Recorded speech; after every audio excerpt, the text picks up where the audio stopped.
Hello, and welcome to this Voter Services event from the League of Women Voters, Edwardsville area, with the endorsement of our partner organization, the Edwardsville chapter of the NAACP. John Cunningham is going to say a few words to welcome you. John? Thank you, Rachel, and good evening to everyone. The Edwardsville branch of NAACP is delighted to join with the League of Women's Voters in presenting its forum of candidates. We've done this for several years now.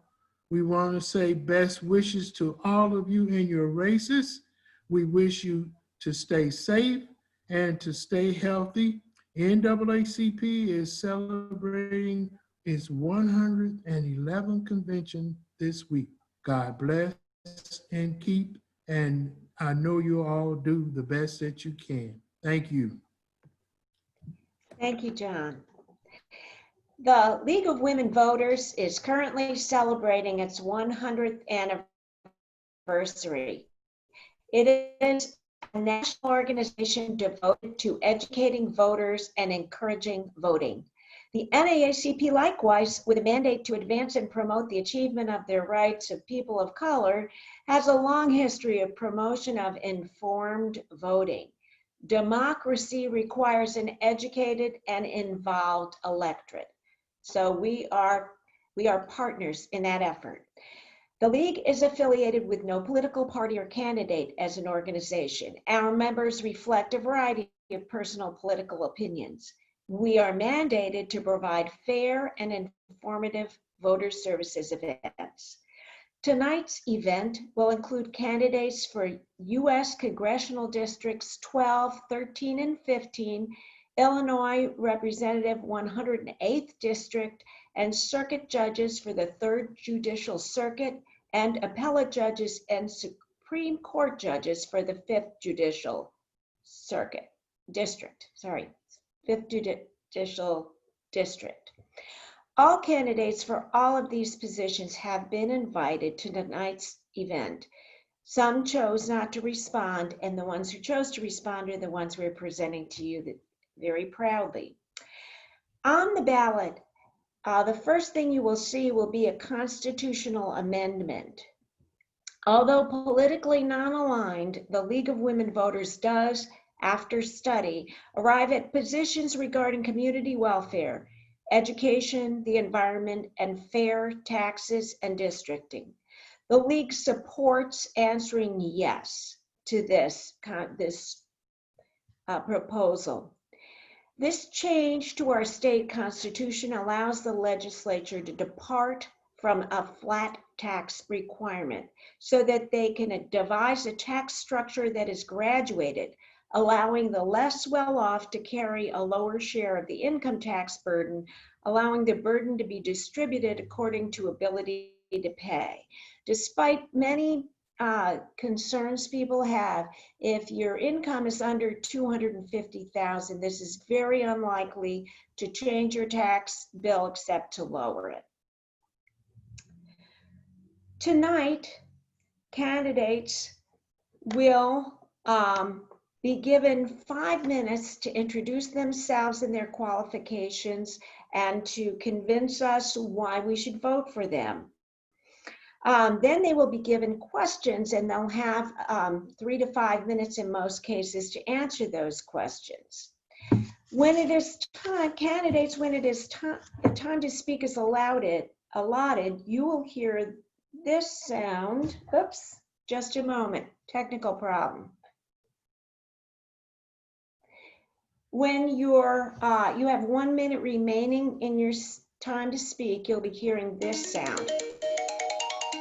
And when you have 30 seconds remaining, you'll hear that sound again. When your time is up, you'll be hearing this sound. So that's just a way that we have to try to help you understand. Really, there's plenty of time tonight. So let's get started. I'd like our first candidate to present herself to the voters with her qualifications and reasons that candidates should vote for her. And the first candidate will be Betsy Betsy Dirksen Londrigan, who is running for the US Congress 13th District.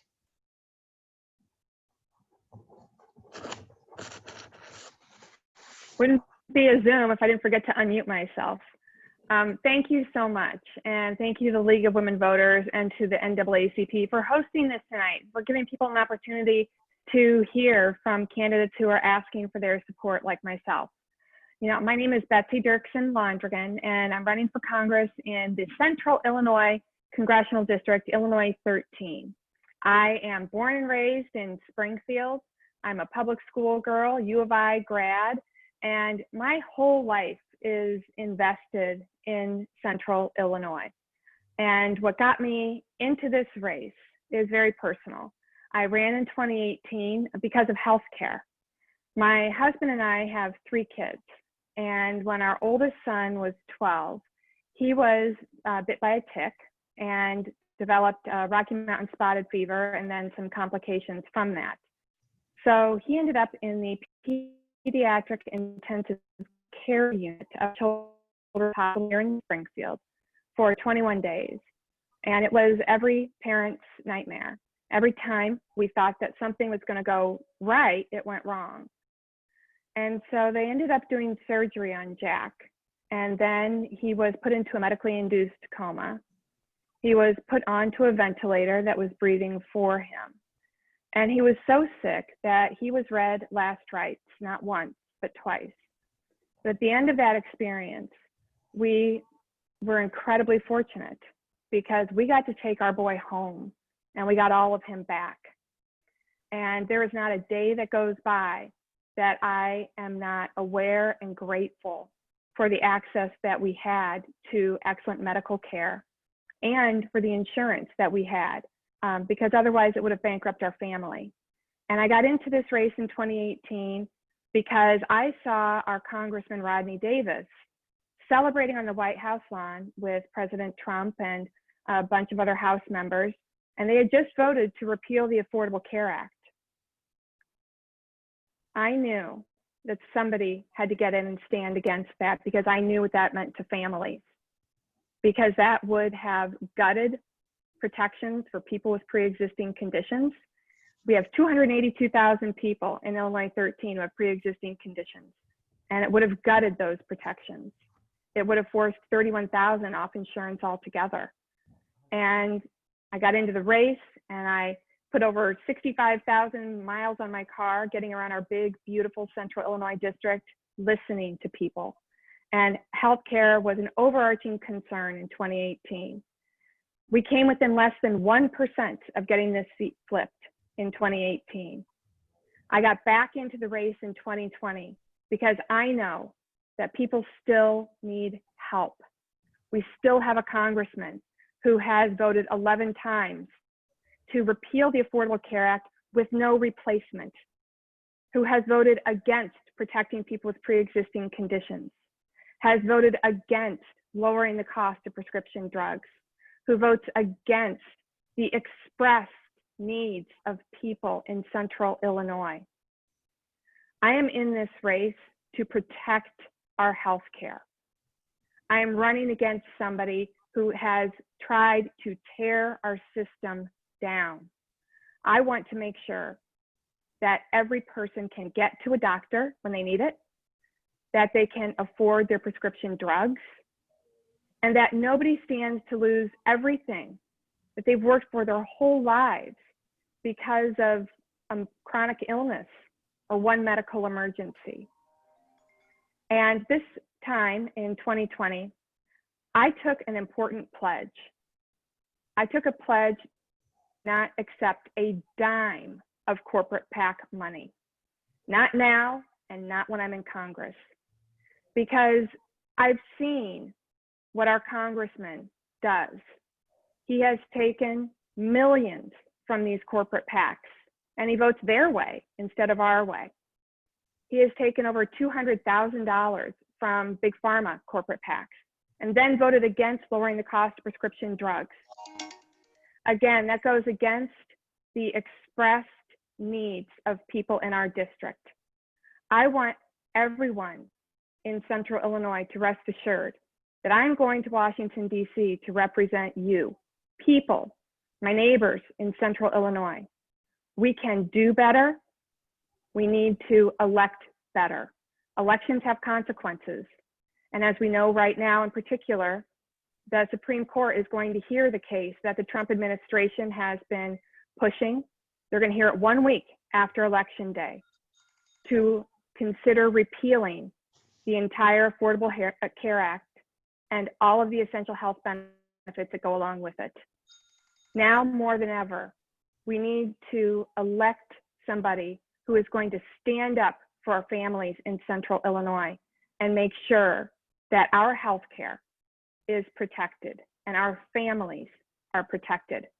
I am thrilled to be here tonight. I am that candidate who is going to stand up for you and your family and protect your health care. And I am asking for your vote. Thank you. Thank you. I'd like to ask the first question we have prepared, which is, and quite relevantly, what specific health care policy do you endorse, especially with regard to coverage for currently uninsured Americans? Well, as I said, the whole reason I got into this race is to protect our health care. I am a proponent of the Affordable Care Act. It was always supposed to be a first step. And so I want to make sure that we keep the Affordable Care Act, that we strengthen it, that we build on it, and we have to keep all of the essential health benefits that go along with it. Because the alternative, what Congressman Davis has voted repeatedly when he's voted to repeal the Affordable Care Act, what he is taking away from people, he is taking insurance away from over 31,000 people in Illinois 13. He is gutting protections for people with pre-existing conditions. Without the Affordable Care Act, the provision for children to stay on their parents' insurance until they're 26 is gone. Without the Affordable Care Act, women can get forced back into the dark ages, where the simple act of becoming a mother means you now have a pre-existing condition. Without the Affordable Care Act, they can put annual limits and lifetime limits back on insurance. What are people supposed to do if they have a chronic illness or if they have a medical emergency? We can't afford to lose the Affordable Care Act. And we can't afford to lose the Medicaid expansion that went along with it. Illinois is a Medicaid expansion state, and we rely on that. So many families rely on that expansion. Without the Affordable Care Act, that goes away too, which will force more people off insurance. Now, one thing I have heard from people around the district about the Affordable Care Act, you know, they like the insurance they have, they want to keep it, they like their doctors, but it's too expensive. And so we need to address those costs. And the House recently passed a bill called the Affordable Care Enhancement Act. And it was specifically targeted to address those premiums and out-of-pocket costs for people. That's the kind of change that we need to see. The other thing that we have to do is we have to lower the cost of prescription drugs. We have to allow Medicare to negotiate for drug prices. That is a bill, again, that the House passed that my opponent voted against. He has taken over $200,000 from Big Pharma and their corporate PACs, and then he voted their way. And I can tell you, there is not a day that goes by that I don't hear from someone in Illinois 13 about the high cost of prescription drugs. And people are making horrible choices in their own lives because of the cost of their prescription drugs. There are people who are considering whether or not they're going to put food on their table or if they're going to fill their prescription this week. There are people who are rationing their prescription drugs because they can't afford the next fill. We are better than that, and we deserve better than that. And that means that we have to elect better. And we have to elect people who are listening to people in the district and taking their concerns back to Washington, D.C. And that is that, you know, the Affordable Care Act is what I believe we can use as the building block. It was supposed to be a strong building block with all of those essential health benefits. And we need to make sure that we protect it and that we build on it. And that is something I can't wait to do, when I get to Washington to represent Central Illinois. Thank you. A second question that the League has prepared is, how do you feel about current policies that withdraw the United States from global treaties and organizations and cancel many regulations that have been established in this country? Yeah, that's a good question. Thank you for that. It's worrisome. You know, the United States has always been a global leader in so many ways. And I worry about if, you know, with the United States, if we are choosing to, you know, sort of exit stage left off the center of the world stage, who is going to fill that, you know, that spotlight? And take, for example, climate change.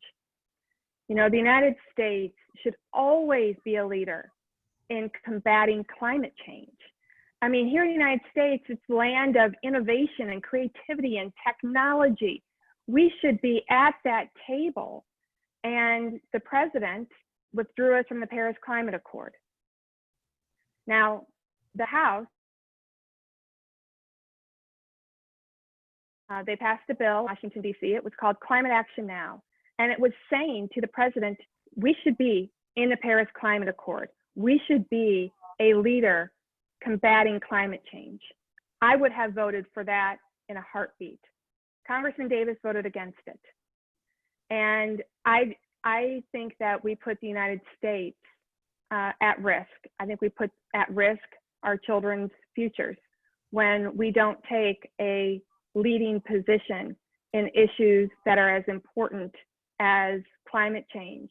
I think our children and our grandchildren and we deserve clean air, clean water, and clean land. And that should be a priority. And we have to work with our partners and our allies around the world. And if you leave the table, you no longer are a leader and you no longer have a voice in what's happening. And that scares me. Thank you. We have a third question we've prepared, which is, do you support any federal level policy for increasing access of voters to voting? That is, expanding the franchise or maximizing access to voting for all Americans? Absolutely. We need to maximize the access to voting for all Americans. And at the federal level, actually last December, the House passed a really important bill from a really important man with his name on it. It was the John Lewis Voting Rights Advancement Act. It was passed in December of last year. I would have wholeheartedly voted for that bill. My opponent, Rodney Davis, voted against that bill. And, you know, we had the pleasure and the honor of having John Lewis visit the Illinois 13 last cycle, where he spoke with people in Decatur, Illinois. And then together we marched from the church over to the county clerk's office to early vote, to take people over there to cast their ballots and raise their voices. And I don't know when voting became such a partisan issue. It should not be a partisan issue. Voting is our right, and every elected leader should be working to make sure that the American people have access to the ballots.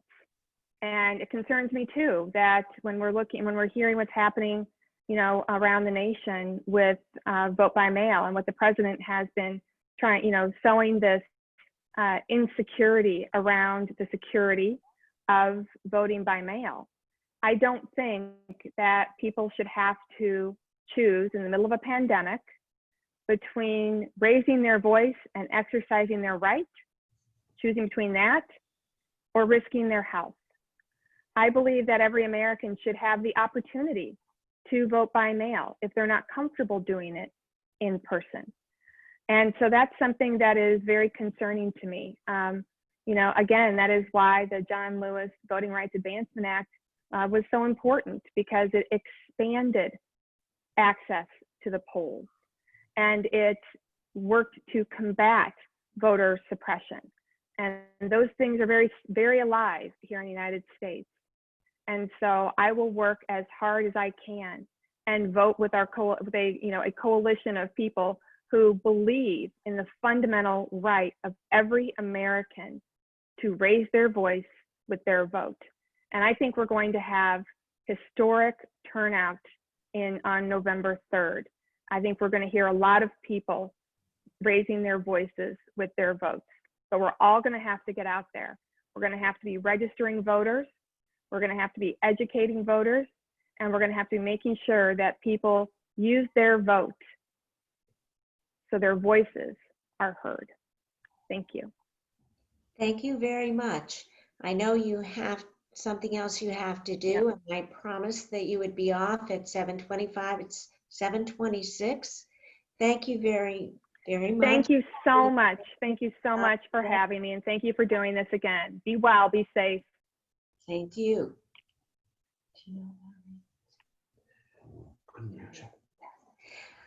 I would like to continue with our second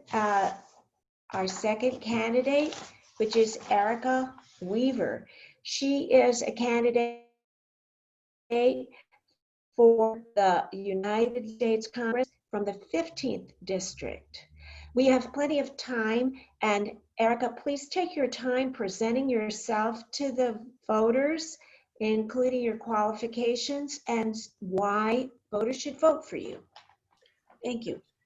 All right, thank you so much, Dr. Tompkins. Thank you to the League of Women Voters in Edwardsville and the NAACP, the Edwardsville chapter. I appreciate you hosting this event and giving us an opportunity to reach voters in such unusual and unprecedented times. My name is Erica Weaver. I am the Democratic nominee for Congress in District 15. Our district is a very large district. It covers about 1/4 of the state. It starts at Champaign County. It runs all the way east to the Indiana border and then south to the Kentucky border. It encompasses in total 33 counties. So it is a very large district. I am a public defender here in Coles County. I am a member of the Mattoon School Board. I've been on the school board since 2017. And most importantly, I'm a mom. And when I think about, sorry, I'm short too. So when I think about why I'm running, it is because of my time as a mom, my advocacy as a mom, my advocacy on the school board and in the public defender's office. I think about the struggles that moms have. I think about the struggles that I had as a mom, raising 3 children, going back to school, and just trying to transition my family out of poverty. So I moved to Mattoon in 2005 because I wanted to go back to school. I wanted to finish school. I wanted to finish that task because I knew how vital it was to me giving my very best to my children. I moved here. I graduated from Lakeland College. I transferred and then graduated twice from Eastern Illinois University with my bachelor's and my master's. After working a little while at Lakeland, I then left Lakeland to go back to school because I wanted to be an attorney. I didn't have money to move like a lot of people in this district, especially now. So I commuted from Mattoon to Chicago for 3 years, every week, sometimes twice a week, so that I can get my law degree and so that my family could be here and be stable. While doing that, my community supported me so much. They made sure that my girls made it to school. They didn't miss school or practice. They didn't miss an event. My community stepped up and showed me a lot of love. So I am returning that to them. I volunteered throughout the community. That's why I ran for school board. And that is why I am running for your representative. I think about what it means to me to be a mom, what it means to me to have someone in DC who is advocating for us, someone who is advocating for public education and funding, someone who is advocating for healthcare, someone who is advocating for employment opportunities and economic development, especially now with this pandemic. This pandemic has highlighted for us how all of those things are important. What it feels like to be at home trying to work and educate your family with no access to broadband or very little unreliable access. This pandemic has shown us how important it is to have healthcare. And a lot of people have it that is connected to their employment.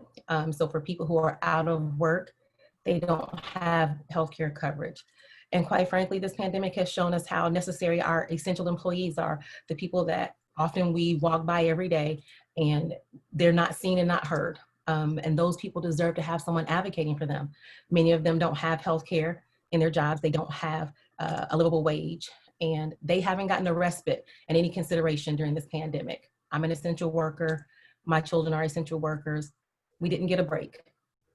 So we need to make sure that we're looking out for people who are looking out for us on a regular basis. And we know that we need jobs. If we don't have jobs, if we don't have healthcare, and if we don't have a reliable and respectable public school system, people will not stay in this district. If they don't stay in the district, we lose a seat in Congress. So it is extremely important that we have someone who understands those issues and who is advocating for them. And so I am asking for your support. I'm asking for your vote so that I can have an opportunity to take your voices to DC. Thank you very much. Thank you. And we wanted to ask you the very same questions. They'll sound quite familiar because we're very interested in what candidates have to say on these matters. Erica Weaver, what specific healthcare policy do you endorse, especially with regard to coverage for currently uninsured Americans? Take your. Thank you, Dr. Tompkins. And I'll try to make my answers different from Betsy's. I know that we support a lot of the same issues, but as it relates to healthcare, she's correct. The Affordable Care Act has been under attack. We do need to make sure that we save that because without it, I know you said 31,000 in her district. I have 35,000 people in the 15th district who need that, who rely on that. And that number is going to climb because we know that people still need coverage. I am also advocating for federal funds for mobile units. Because my district is so large and we don't have a lot of medical facilities, we need healthcare. We need general practitioners. We need dental services. We need mobile units to get out to our veterans. We need reliable services for mental health and drug substance abuse treatment. And so I am advocating to utilize federal funds to get mobile units to address some of those issues. And a lot of this has already been dealt with in the House, right? And I'm sorry, I get excited because I'm like, it's passing, but it hasn't necessarily made it all the way through. So much right now is sitting in the Senate, and we need our senators to move these things forward. We need them to pass and approve the HEROES Act and, you know, the enhancements to healthcare, because we have too many Americans who are relying on them to do their jobs. We need them to do their jobs, and we need people there to hold them accountable for that. We don't want to see people sick. We know that we have 200,000 people who have died as a result of this pandemic, and more are still getting sick. We have people who right now are watching their loved ones suffer from this pandemic and other issues, and people need to have access to healthcare, and they need to be able to survive this. And so we need to put our energy into saving lives instead of anticipating the deaths of others. Thank you. Thank you very much. Thank you. We have another question, as you know.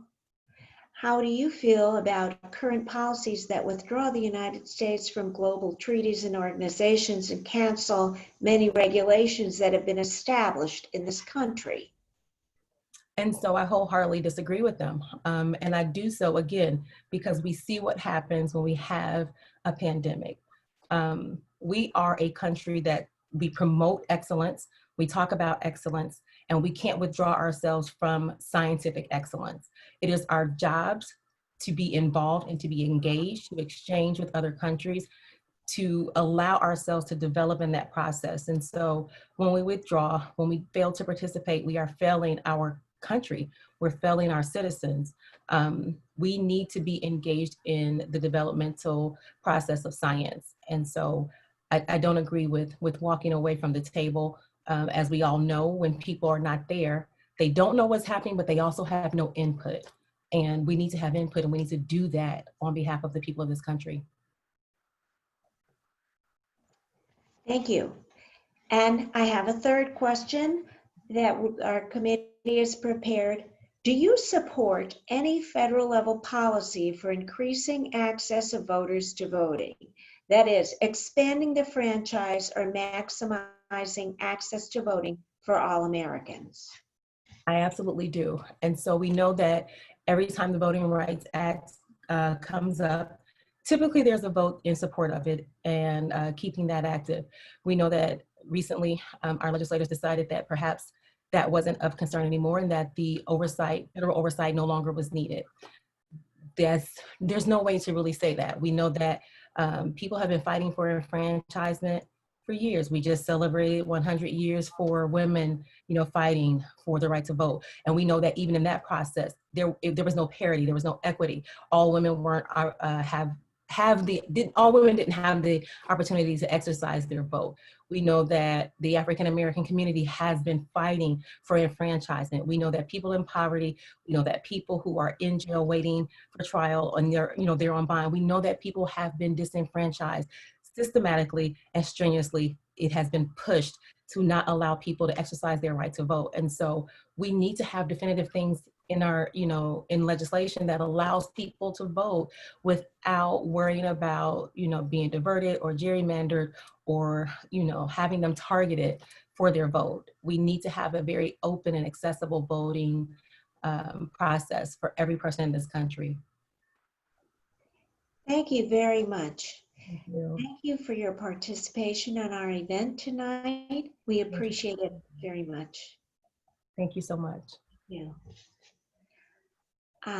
We did have a third congressional candidate that accepted our invitation who's not on our meeting right now.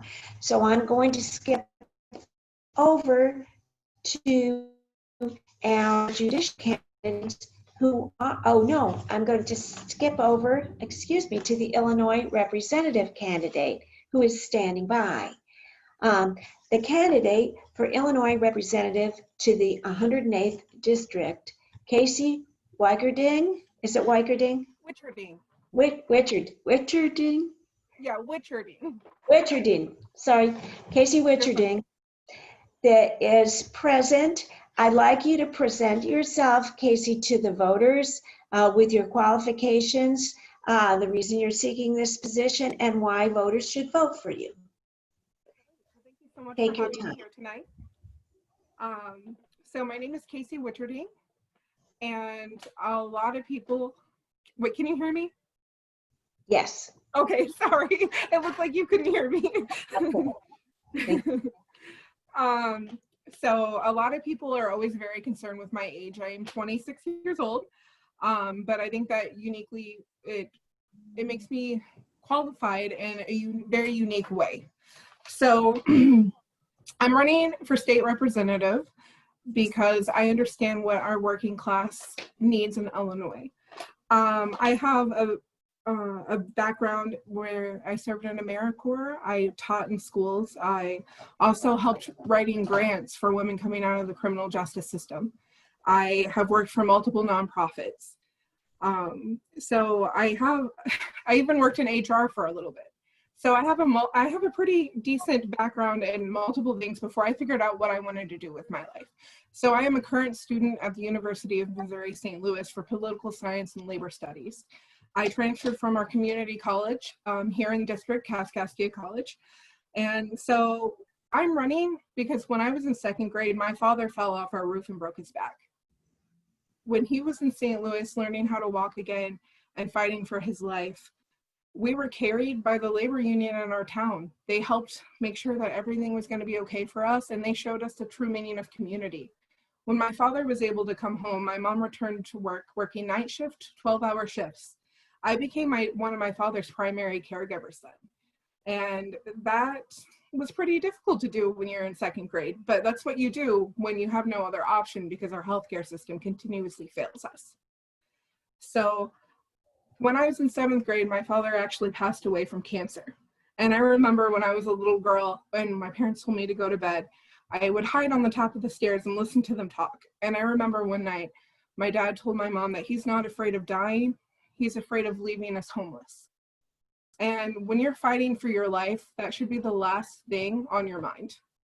So I'm running to change that. I know that we can make Illinois have affordable healthcare and rein in prescription drug prices. I think everything is possible, and we need someone fighting for us in Springfield that understands the struggle, and I've lived it. Thank you. We have a question for an Illinois representative candidate. Take your time answering this. Do you support a fair tax plan or a graduated income tax plan for Illinois? Why or why not? So I actually do support the fair tax. I think we can look around and all agree that our current tax system is not working for working families in our district and in our state. So the fair tax will help fix that. And I know that there are a lot of misconceptions out there. Like, for one, a lot of people, particularly on Facebook, I see a bunch of misconceptions online, and people are saying, well, they're going to tax our retirement. And that's not true. It will not tax your retirement. And there's just a whole bunch out there, and I encourage everyone to actually take a deep dive and research it for themselves, because no matter what I say to you right now, if you're still full of misconceptions that you read online, you're not going to take me for face value. So I definitely encourage everyone to actually research for themselves, because I think that this passing can really, really help working families in Illinois. And I'm really excited to hopefully get it working for the 108th District. Thank you very much, Casey. Thank you. I appreciate your being here with us today. Thank you for participating. We have now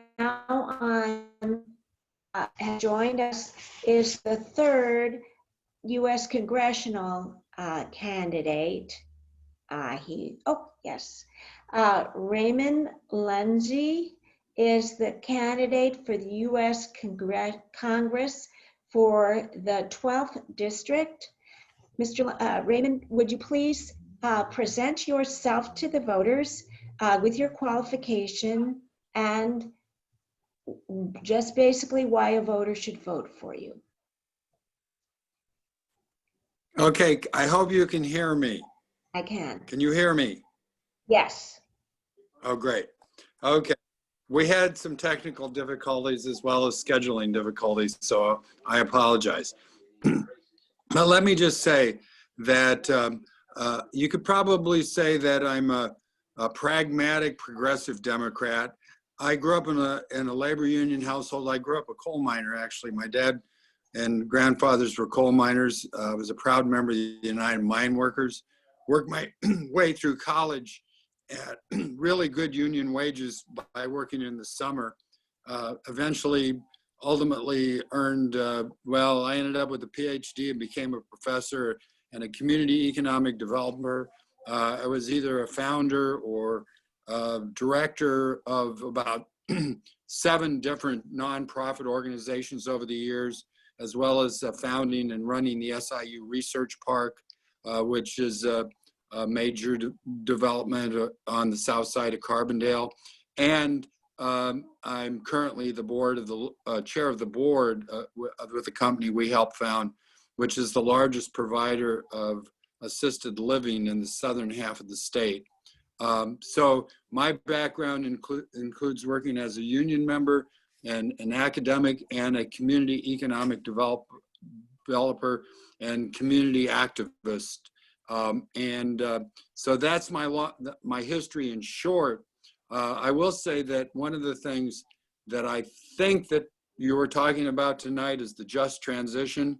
And our plan includes not only the traditional things called for nationally in terms of, making sure that there are renewable energy projects and jobs that go to the communities left behind, particularly the urban minority communities, but especially because I grew up a coal miner, I think we have to make peace with the coal miners. They're not the enemy. They're the ones that are still, to this day, providing much of our electric lights and really spawned the whole modernization that led to better lives for all of us, and they need to be taken care of in this transition. So both the rural coal mining communities, the inner cities and places like East St. Louis, we need big renewable energy projects. I specifically support not only big public projects, with sponsored particularly for low-income communities and public buildings and all of that, but a 50% federal tax credit for all investments in renewable energy, which along with the state incentives that we have with Illinois, makes it what I call, in the words of the, well, what was the musician had the song that says, simply irresistible. So that's the kind of incentives we need. And we need the same incentives also to take care of the displaced energy workers, because it's not just going to be the coal miners who are going to lose their jobs in the next 10 or 15 years. Ultimately, it's also going to be the people that are working at the big refineries up in the Wood River area and up in towards Granite City. Our whole economy, especially the energy sector, has to be completely transformed. And what I propose is simply this: up to a 50% tax credit, whatever it takes, for any displaced energy worker when they go to their next job. As long as they're working full time, they're guaranteed the same wages. And I would even go as far as to add in some kind of pension benefit that would go along with it beyond just basic Social Security.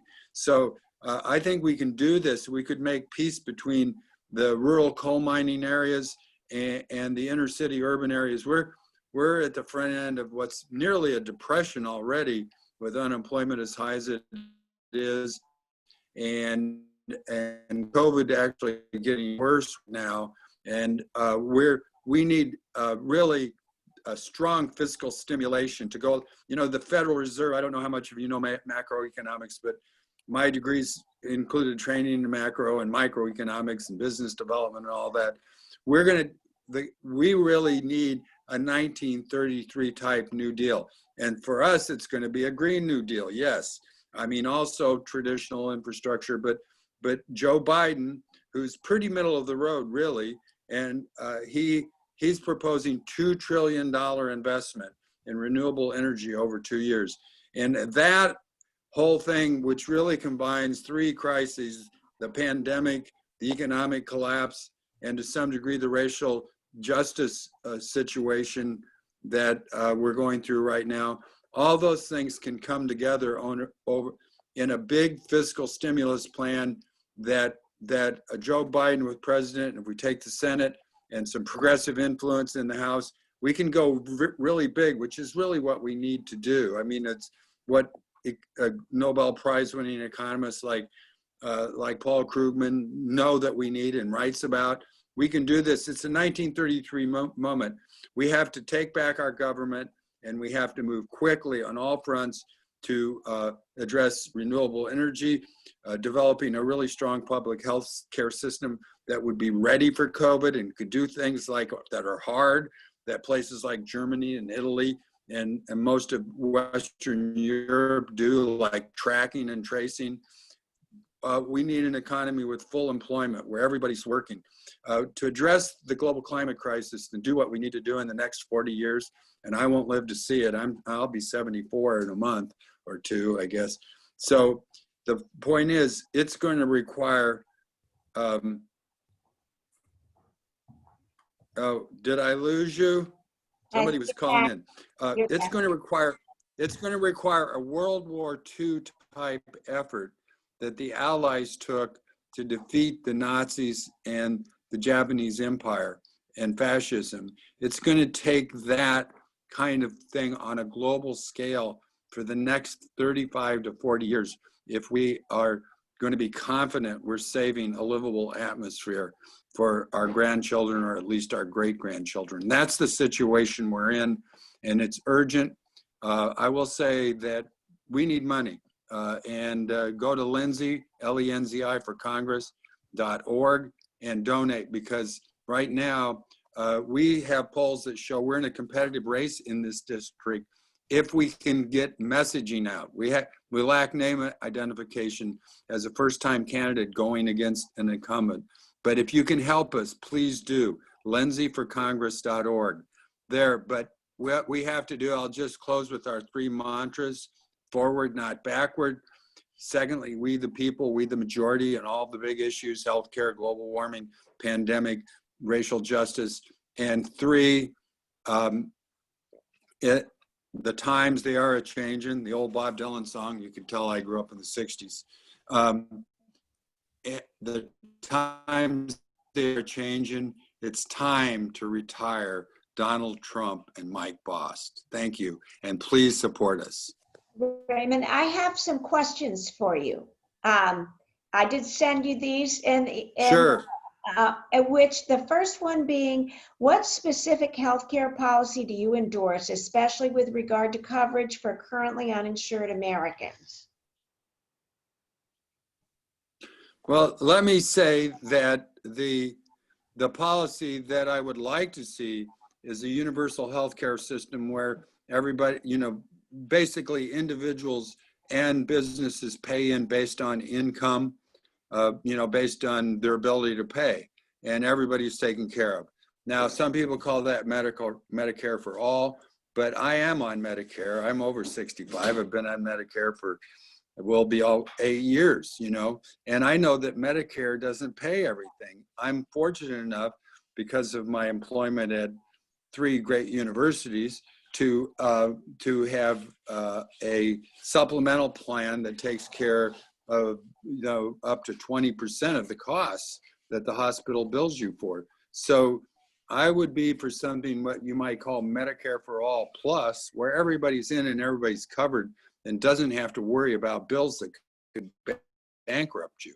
I mean, without my supplemental, and I know people that are on Medicare and they have good supplemental plans, but they go, my wife had cancer or had a heart problem, or the husband had this or that, and they would have gone bankrupt and lost their homes if they didn't have supplemental policies. So we need a system that takes care of everything. But having said that, what I'm for, which is really the ideal, is a very straightforward, simple system, I will vote for anything that expands coverage and reduces costs, the best bill we can get through the House and the Senate and to the President. But we need to take care of that with the boldest plan we can while we have an opportunity. Again, I think that I looked at a couple polls today. I don't want to count my chickens before they're hatched or get overconfident. We have to work hard. But I saw a couple polls that Trump is down 10 points to Biden nationally. A wave like that should bring in the Senate. It bring in a stronger House, Democratic House, and we probably will have 2 years to get something done. That's the only time you can count on. Obama found that out, you get that first wave and that's it. So, but I'll support the best plan we can get through on those principles. Thank you. Here's the second question.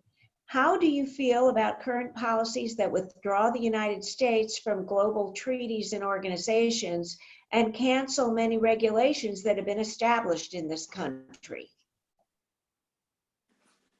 Oh, I absolutely oppose the move by Donald Trump to get us out of, first, the Paris Climate Accord, second, the Iran deal.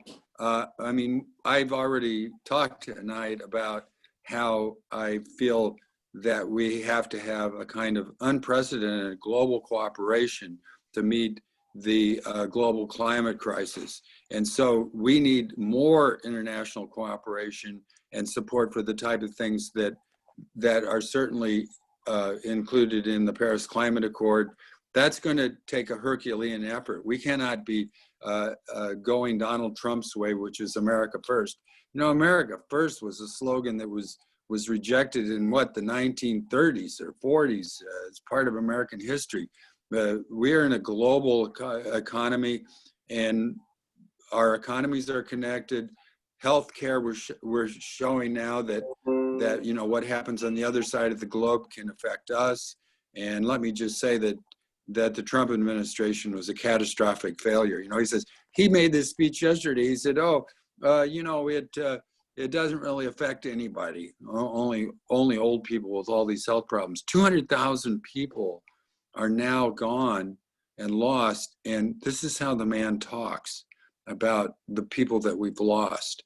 One of them is a friend of mine. I'll say his name here. Scott Miller. He's from Carbondale. And the guy, he was in good health, golfing and everything. He got this COVID and he was gone with, I want to say 5 or 6 days. It was within the week. And that this president talks this way and that Mike Bost never once speaks up for the people just disgusts me. I mean, I think we have to show a little bit of anger and fight. Some of you know that Mike Boss won't debate me. And so we've brought out the chicken suit for Mike Boss, if you haven't followed that online. Some people might think that's disrespectful, but I think it's disrespectful that he won't even debate the issues even once.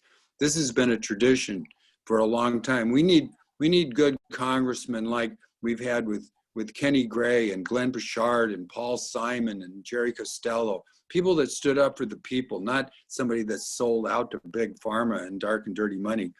Mike Boss isn't really a congressman of the people. He hasn't had a town hall in 4 years. So our case is clear. We're making this a referendum on Mike Boss and Donald Trump. They're both failures. I've got one more question, which is, do you support any federal level policy for increasing access of voters to voting? That is, expanding the franchise or maximizing access to voting for all Americans?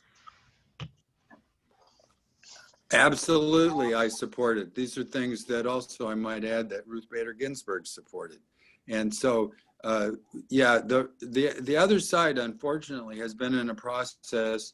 Well, you know, it was also the Democrats back in the 60s when the South was solidly Democrat, and they tried to keep, you know, they had all these ways of poll taxes and jelly beans and everything that kept black people from voting. And now it's more nuanced, it's more subtle, it's identification cards. And you know, you have to have a certain ID. And if minorities or what are predominantly Democratic voters wouldn't normally have that ID, or they might have that ID, but you don't let them use that one.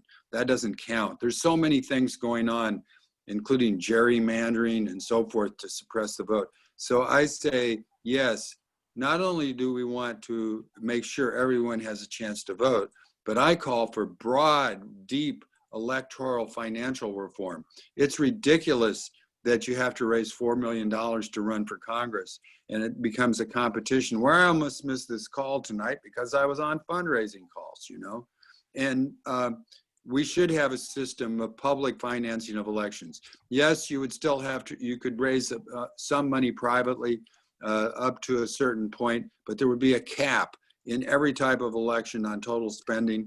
And there would be like a 5-to-1 public to private match. So you raise some money to show you're legitimate, that you have some grassroots support, and then everybody spends equally in the campaign, all candidates that are qualified to be on the ballot.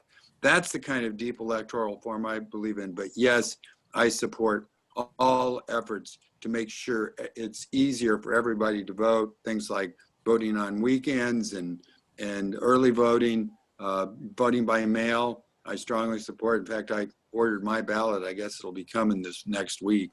We start voting, you know, on the 24th, I think. Is that, wait, is that today? Early voting.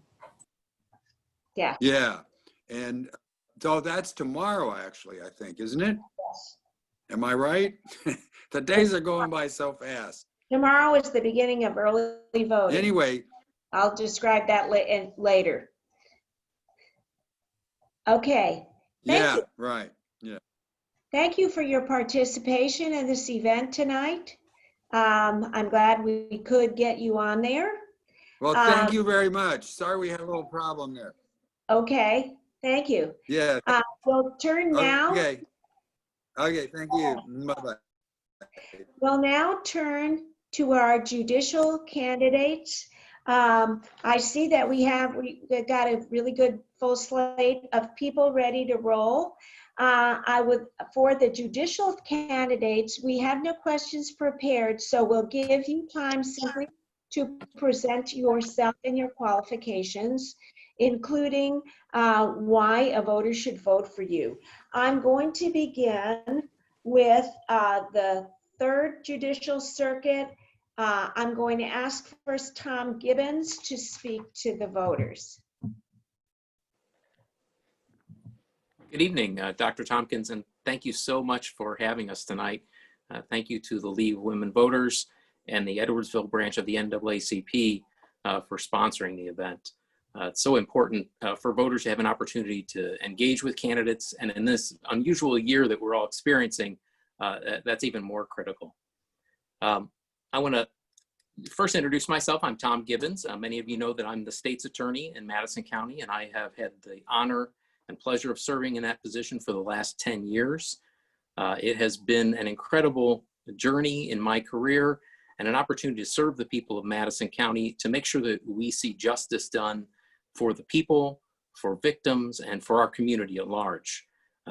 Throughout my tenure at the state's attorney's office, I've taken great care to assemble a phenomenal team of professionals to make sure to get the job done the right way. And I think if you look at the team that we have in our office, it is very accurately reflective of the community that we serve. It's so important as employees of the people, which we really just are as elected officials and as public employees. We're employees of the people, and we have to make sure that we represent the people that we serve, that we reflect the different regions of our county, and that we reflect the different communities that we're serving. And I'm very proud of my record in that regard to make sure that we're reflective based on so many different criteria. Many of you know that I have been a prosecutor a long time. I've been prosecuting since the 1990s, and I have prosecuted nearly every kind of case and worked in almost every courtroom in the courthouse. I've prosecuted everything from traffic tickets all the way up to murder cases. And I am very proud of my record and the opportunities that I've had to secure justice for victims in our justice system. Our community is a great place to live. And generally speaking, Madison County is an extremely safe place and a prosperous place for people to live. But we all know that at times violent crime does affect us. And so it's absolutely critical to have people who are willing to take a tough stand and deal with those difficult problems, to deal with violent criminals in really a serious way. And I make sure that our team at the state's attorney's office and the team that I get to lead handles violent crime very seriously. We have to be strong for the people of Madison County, and we have to make sure that Madison County justice prevails. But it is also important that our community sees that we have to balance the justice system to ensure that it can be a positive force for change in our community. There are so many people who become entangled in the justice system for cases that are not violent crimes. And we have to make sure to use the resources of our justice system to ensure that people get back on the right path, to give them opportunities to get themselves back on the right path to a productive life, to being productive citizens, members of their family, and members of their community. We do a lot of that work. Restorative justice is a balancing point to our tough approach to violent crime. It allows us to help restore people and bring them back into the community, bring them back into their families in a safe way, and to make sure that they are pointed in the right direction. Sometimes I can't say it's a little bit of a kick in the behind, but that can be what people need at times. Many people become entangled in the justice system, and they are not committing violent crimes, but they are doing things that are harmful. And so we provide the resources to help get them back on the right track. When I talk about that, I'm talking about things like our Veterans Court. We have to honor our veterans and recognize the service that they've provided to our country and that they've given and all the sacrifices. And in response to that, we have to make sure that the justice system is there for them, gives them good opportunities to restore their lives and to deal with many times the issues that are resulting from their service. We have to respect that, and we have to honor that and provide for them those opportunities. I'm also talking about our drug court. I think many of you know that I have been engaged for the last 10 years, just deeply engaged, working on the problem of the opioid epidemic, trying to help our community solve the problem, recover from all the harm. I've met so many families who've lost loved ones. And when they say they've lost a loved one, sometimes they're talking about while that person remains alive with us because they're so estranged from their family. So we work so hard in our drug court and on our criminal courts to make sure to provide opportunities to restore those people back to good health, to bring them back to their families and their community. We have tremendous success. I'll tell you what, if you're ever having a really bad day, I recommend you go to drug court. I recommend you go to a drug court graduation especially. Drug court graduations are incredible events run by Judge Kyle Knapp, who is the head of our drug court. And there you see those transformations of life. Those are the kinds of things that our justice system has to remain focused on. And as state's attorney, I've kept the state's attorney's office fully engaged and making sure that those programs are available to provide restorative justice. We have to have a balanced justice system. We have to have one that works for the people. When I became state's attorney, one of the things I started to do was explore how could we better represent the community that we serve and the values that we see as important. And so about 8 years ago, I changed the logo and the motto of the state's attorney's office to better reflect our national and local values. Equal justice under law. It's inscribed on the Supreme Court building in Washington, D.C., and essentially is a guiding principle of our entire country. And I think it's important that we have a justice system that is fair, that provides equal justice for all of our citizens, and an equal opportunity for everyone there. And I've made that the rule of the office. I think that it's extremely important that we provide access to justice. Many individuals feel shut out of the justice system. They feel like it doesn't work for them. And that's a tragedy, because the justice system belongs to the citizens of our community. That courthouse belongs to the citizens. If I have the honor to serve as a judge, it will be the highest priority to make sure that citizens have access to real justice, equal justice. Something we've learned over the last several months is that justice can be done through technology. Look at what we're doing tonight and how we're hosting this meeting. We're now hosting court hearings. We're now hosting all kinds of appearances and different dockets in the courthouse via Zoom, via other technology. That allows citizens to access justice from their own homes, from the comfort of their own home, without having to completely disrupt their lives to make an appearance in court. I don't see why we can't and why we shouldn't make sure that this remains with us in our justice system as a way to serve the people, to make the justice system accessible to them. I think that we have a great community to live and work in, and I am so proud to be a member of our justice system as the state's attorney, and I greatly look forward to the opportunity to serve the people as a tough but fair judge in the 3rd Judicial Circuit. And I hope that justice for the people and everyone getting their day in court through an equal justice system will be the law of Madison County. Thank you. Thank you. Also running for circuit judge at the circuit court for the 3rd Judicial Circuit is Amy Mayer.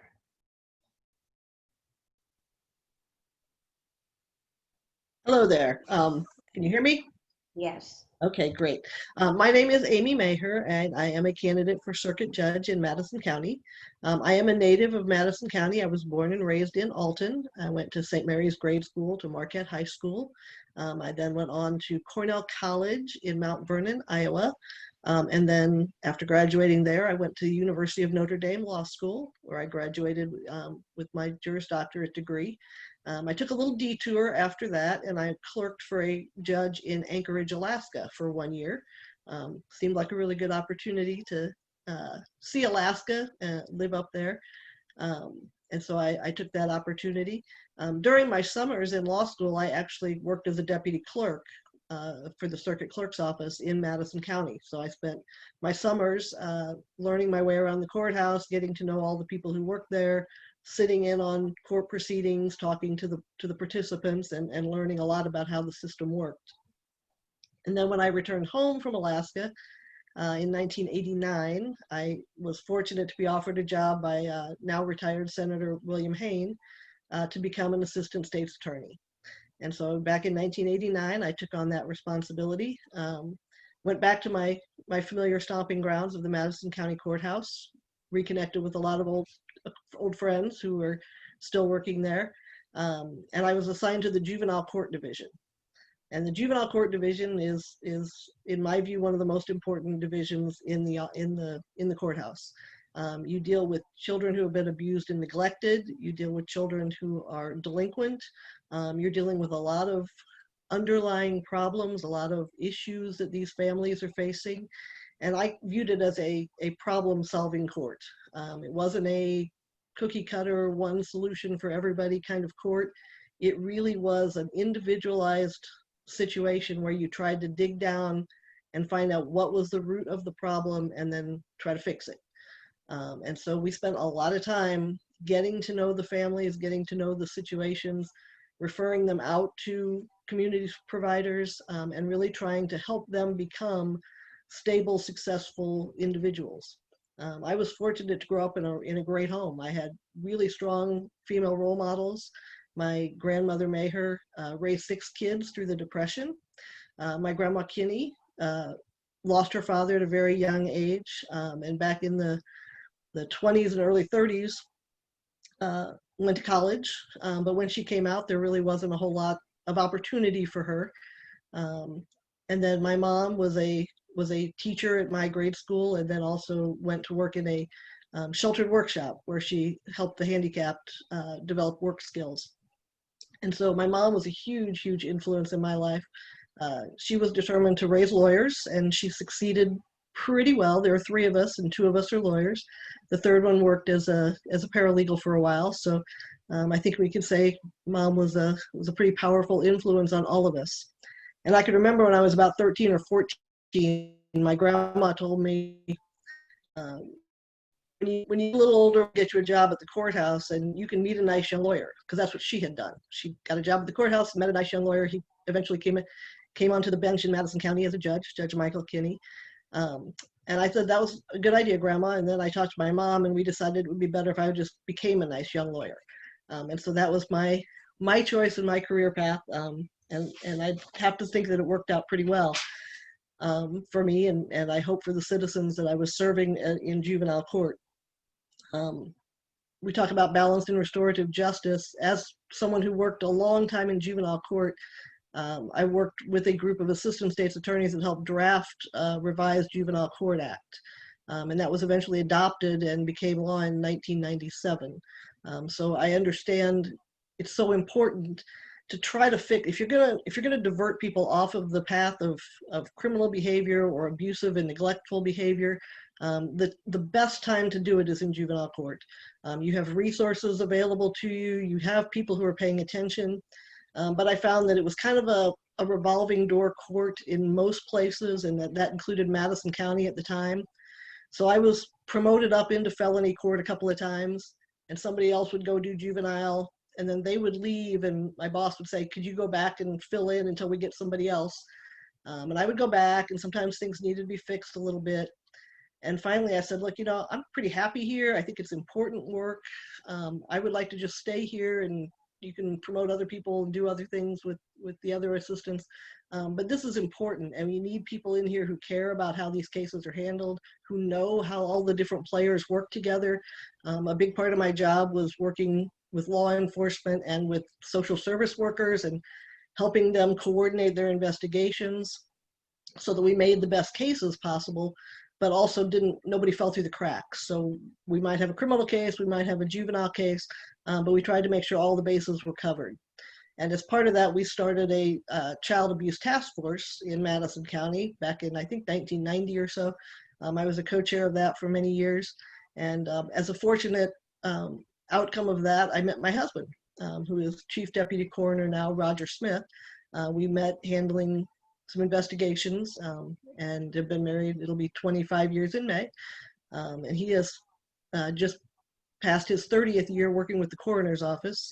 Prior to that, he was a police officer, a volunteer firefighter, and an EMT.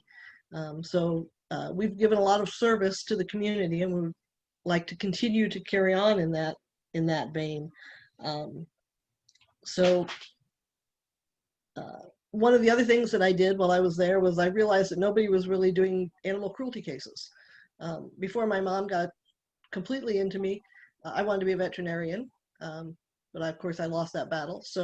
But I still have an affinity for animals, and I realized that nobody was really handling those cases. And like most places, if you go to your boss and say, hey, I'd like to do more work for the same amount of money, they will say yes to that. So I asked that they assign those cases to me. And I didn't just spend a little bit of time. I really delved into it and learned all the law, met all the people that I needed to work with, the humane investigators, the Department of Agriculture, and became very familiar with that. And then once I was familiar with it, I went out and helped train other investigators, law enforcement, and other individuals who could help make those cases, because we know that those are another indication of a society that's breaking down if you have animal cruelty cases.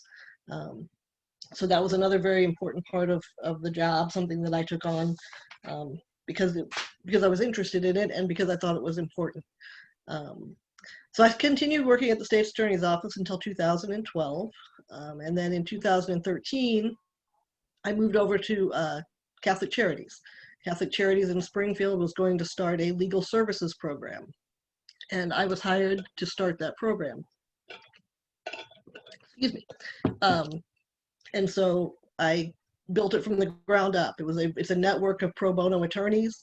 I completely agree that access to justice is a critical component of the courthouse functioning appropriately, of the courthouse serving the community. And so I worked on that program for 2 years. I still supervise that program, but in 2016, I moved into an administrative role, and I'm now the Director of Operations. And in that role, I oversee 7 area offices that actually provide the services at the ground level to our most needy community members. We have food pantries, mobile food pantries, counseling services, elder care services, you name it, we have a service for it. So I really do get to see people who really are suffering in a very well-off community. I mean, we have people who are flying under the radar because they just can't get help, and we're one of the only resources that they have. The other thing I do there is I advocate very strongly for second chances. We hire people who have criminal histories, because as a prosecutor, I know if you don't give people an off-ramp, if you don't let them out of that system, they're just going to keep doing it. And so you have to give them chances. And so I've surprised a lot of people as a former prosecutor that I would advocate for people with criminal histories to come and work for us. But it's worked out in almost every case. There's a couple of exceptions where people didn't quite work out, but I would still give them a chance. So that was something that I felt very strongly about. So I have a lot of experience. It's kind of a broad range. It's very important to me to keep learning. I always like to learn new things. And then once I learn something, it's important to teach other people so you don't hold that information into you, just to yourself. So I teach law enforcement. I still teach with our local law enforcement commission. I've taught domestic violence courses. I've taught animal cruelty investigators. And about, I think 5 years ago, I was appointed to the brand new Illinois Coroner Training Board. So I also I'm one of a group of people that oversee training for coroners. So it's something that I think is extremely important to share that information. So basically, I would appreciate if you would take a look at my Facebook page, which is Maher for Judge, and at my website, which is maherforcircuitjudge.com. And I would very much appreciate the opportunity to continue serving the people of Madison County, and I ask for your vote. So thank you. Thank you. Those were 2 candidates running against one another in the 3rd Judicial Circuit for Circuit Judge Tom Gibbons and Amy Maher. Again, there's a second judicial contest in the 3rd Judicial Circuit. I would like Leslie Wood to speak. Present yourself to the voters, your qualifications, why someone would vote for you. Thank you. Thank you, Dr. Tompkins, and thank you, Mr. Cunningham. I appreciate the opportunity to speak to you today. My name is Leslie Wood, and I'm running for Circuit Judge in the 3rd Judicial Circuit, which includes Madison and Bond counties. The 2 folks that just spoke are running for a resident circuit judge position. That is, the residency is in Madison County. The position that I am running for and my opponent is running for is what's called an at-large position, which is a circuit judge that is voted on by the voters of Madison and Bond counties. I'm a lawyer, and I've been practicing for 22 years, representing local individuals, families, and businesses in Madison County. also in Bond County. One of my first trials ever 22 years ago was in front of a Judge Knight in Bond County. As an attorney, I've represented clients in state and federal court and in most of the courtrooms in Madison and Bond County. It's important for any judge to have a broad view of life and everyday legal troubles when serving the people who come before the court. I have been representing clients in criminal matters, in civil matters, in family matters, in bankruptcy matters. That's what I do in federal court. So I have a wide range of legal experience, and all areas of the law really do touch on each other. There is not a whole lot of legal trouble that doesn't involve many different legal issues. And as a general practitioner in the areas of the law, I have experience in many different areas that touch on whatever the legal problem is that my clients have. So because I have that broad legal experience, I can give them advice and I'm better able to represent them on whatever the matter is that's brought them to court. In addition, because I've been in almost every courtroom in Madison and Bond counties, that experience qualifies me to also be able to get on the bench as a judge and be able to bring that legal experience to the judiciary.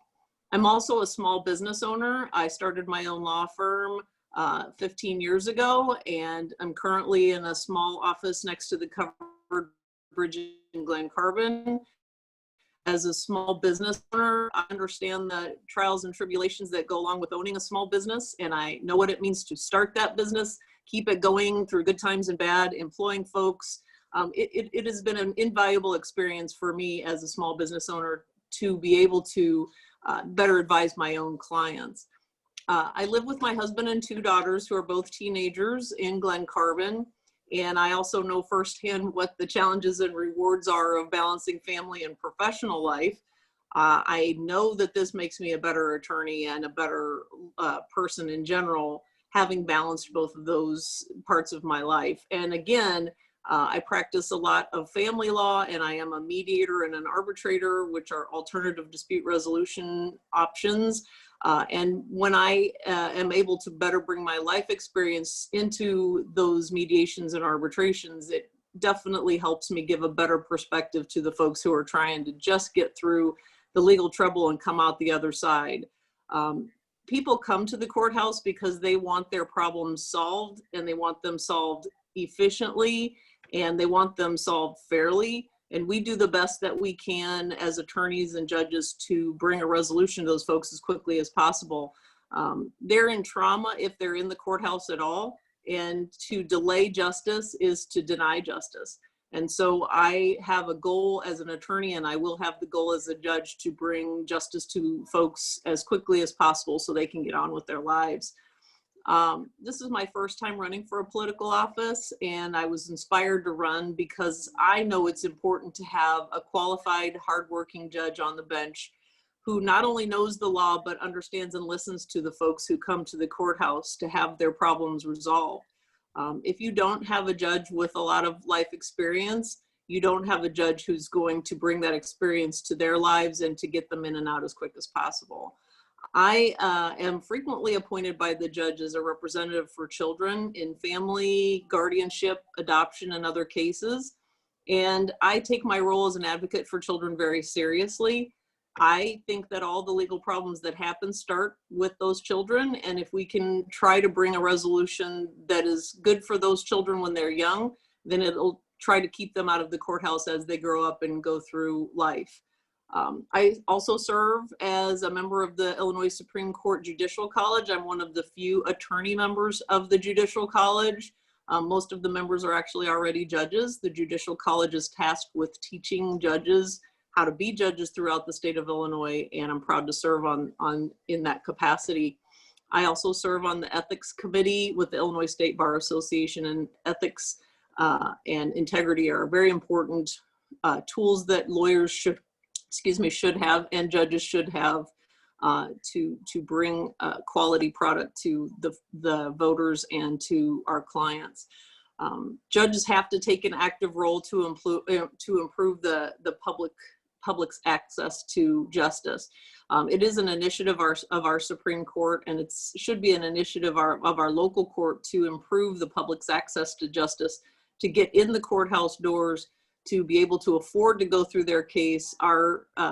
Currently, our filing fees to get a case filed have gone up astronomically, and legal fees to hire an attorney are very difficult for people to afford at this point, especially after COVID has come along and decimated a lot of the economics in our area.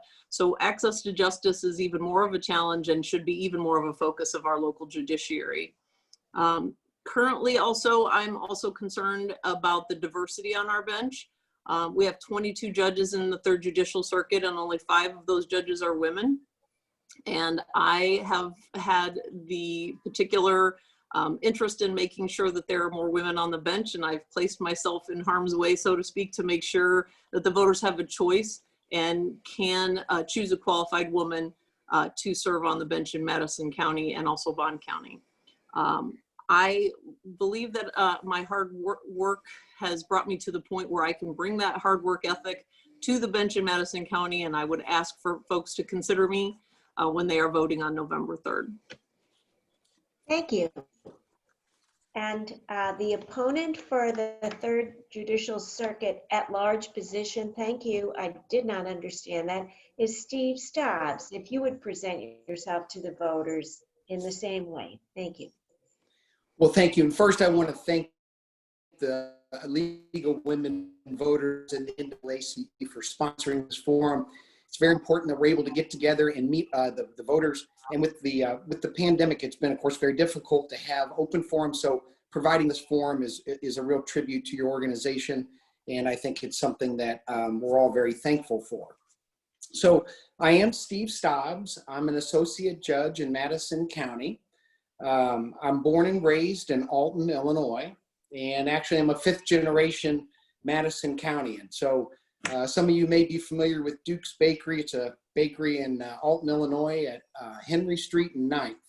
Well, that was my great-grandfather and his brother's grocery store. So that was the old Stobbs Brothers grocery store. So anyway, go back quite a ways here in Madison County.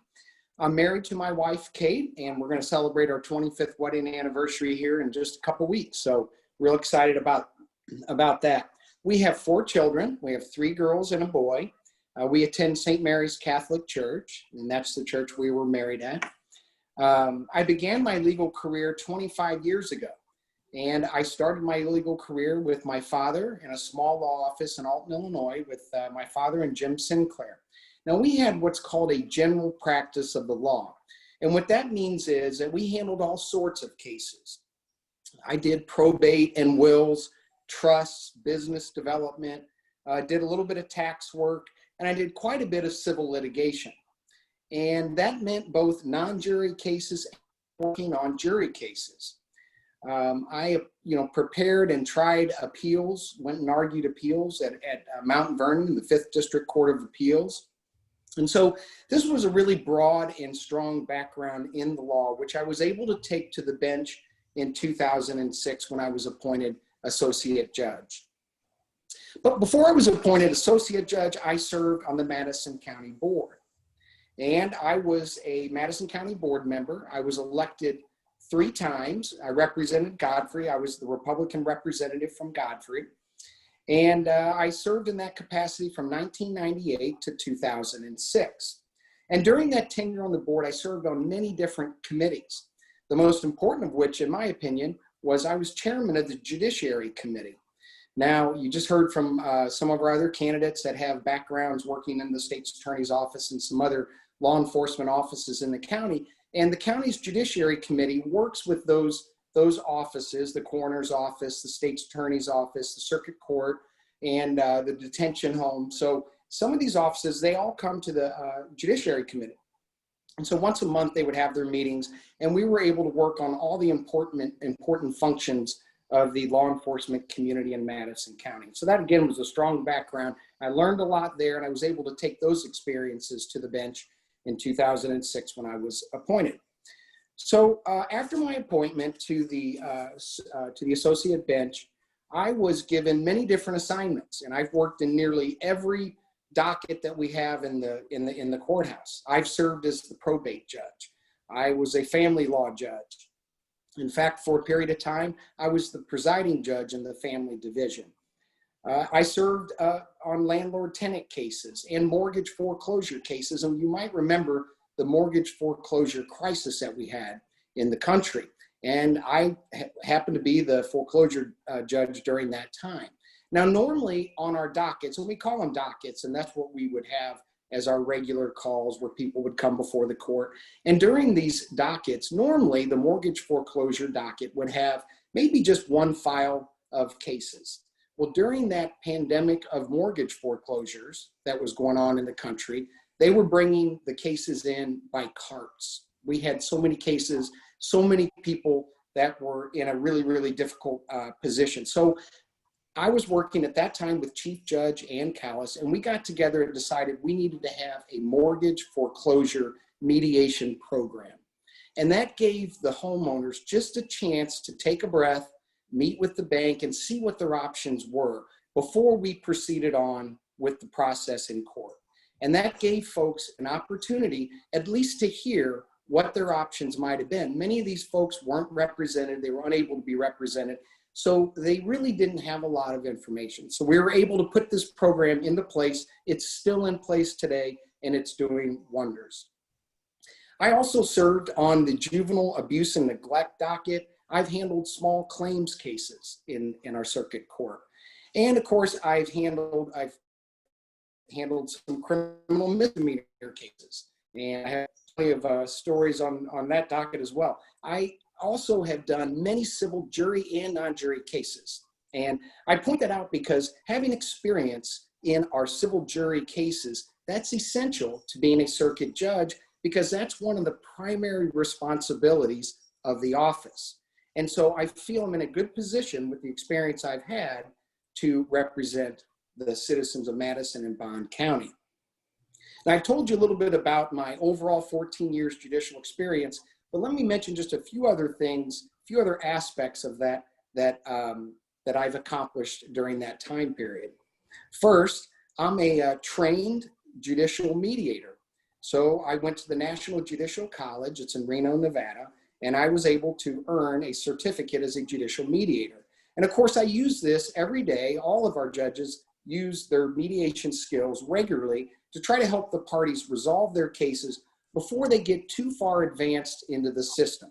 So we try to head off a full-blown jury trial and try to get with the folks and see if we can't mediate their case and get them to a quick resolution. That saves everybody time, it's more efficient, and quite frankly, being in court as a person is a very stressful time period in your life. And so to the extent that we can try and make that process a little bit simpler, maybe quicker, and get you the resolution, at least get you closure on your case. So that's what our mediation programs are designed to do. And we have them in virtually every docket that we have in the courthouse. And so again, that's something that I've worked on over the years and something I'll continue to work on as an elected circuit judge. Also, I want to talk about the COVID pandemic, and we've talked a little bit about that tonight. But we judges have been working hard to develop top quality remote video and electronic court services so that everyone can get access to justice in the most efficient and affordable way. We found that Zoom and other commercial platforms are making this possible. So as a circuit judge, I'll continue to work and perfect and improve and hopefully even expand on these services. And I think one of our other participants mentioned that this is sort of the wave of the future, and it certainly is. I think that remote court is going to be something that we're going to be able to offer to many different people. And again, it will give them greater access to our justice system. That's something that the Supreme Court has been working on over the years. And the Access to Justice Initiative and Justice Carmeier has been a real champion of that program. So again, I think that this pandemic has sort of pushed us forward, maybe a little quicker into the digital age for the courts. And so again, as an elected circuit judge, I'll continue to work and perfect and expand on those programs. Let me just say that to kind of finish up here, it's really been an honor and a privilege to serve as an associate judge over the last 14 years. I've been reappointed 4 times since I began. Now, each time that we come up for reappointment, and that's every 4 years, my first, after I was initially appointed in 2006, I actually came up on the regular cycle for reappointment in 2007 and was reappointed. But each time that we're reappointed, we have an evaluation that is given. It's done by the members of the Illinois Bar Association. We don't know who participates. It's sort of an anonymous poll or evaluation done of all the judges.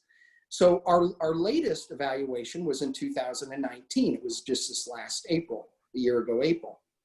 And during that evaluation, the results came in, and I was actually very humbled to receive a 97% approval rating.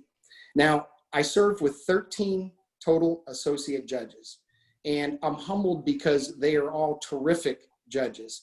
They're very smart people. They do an outstanding job.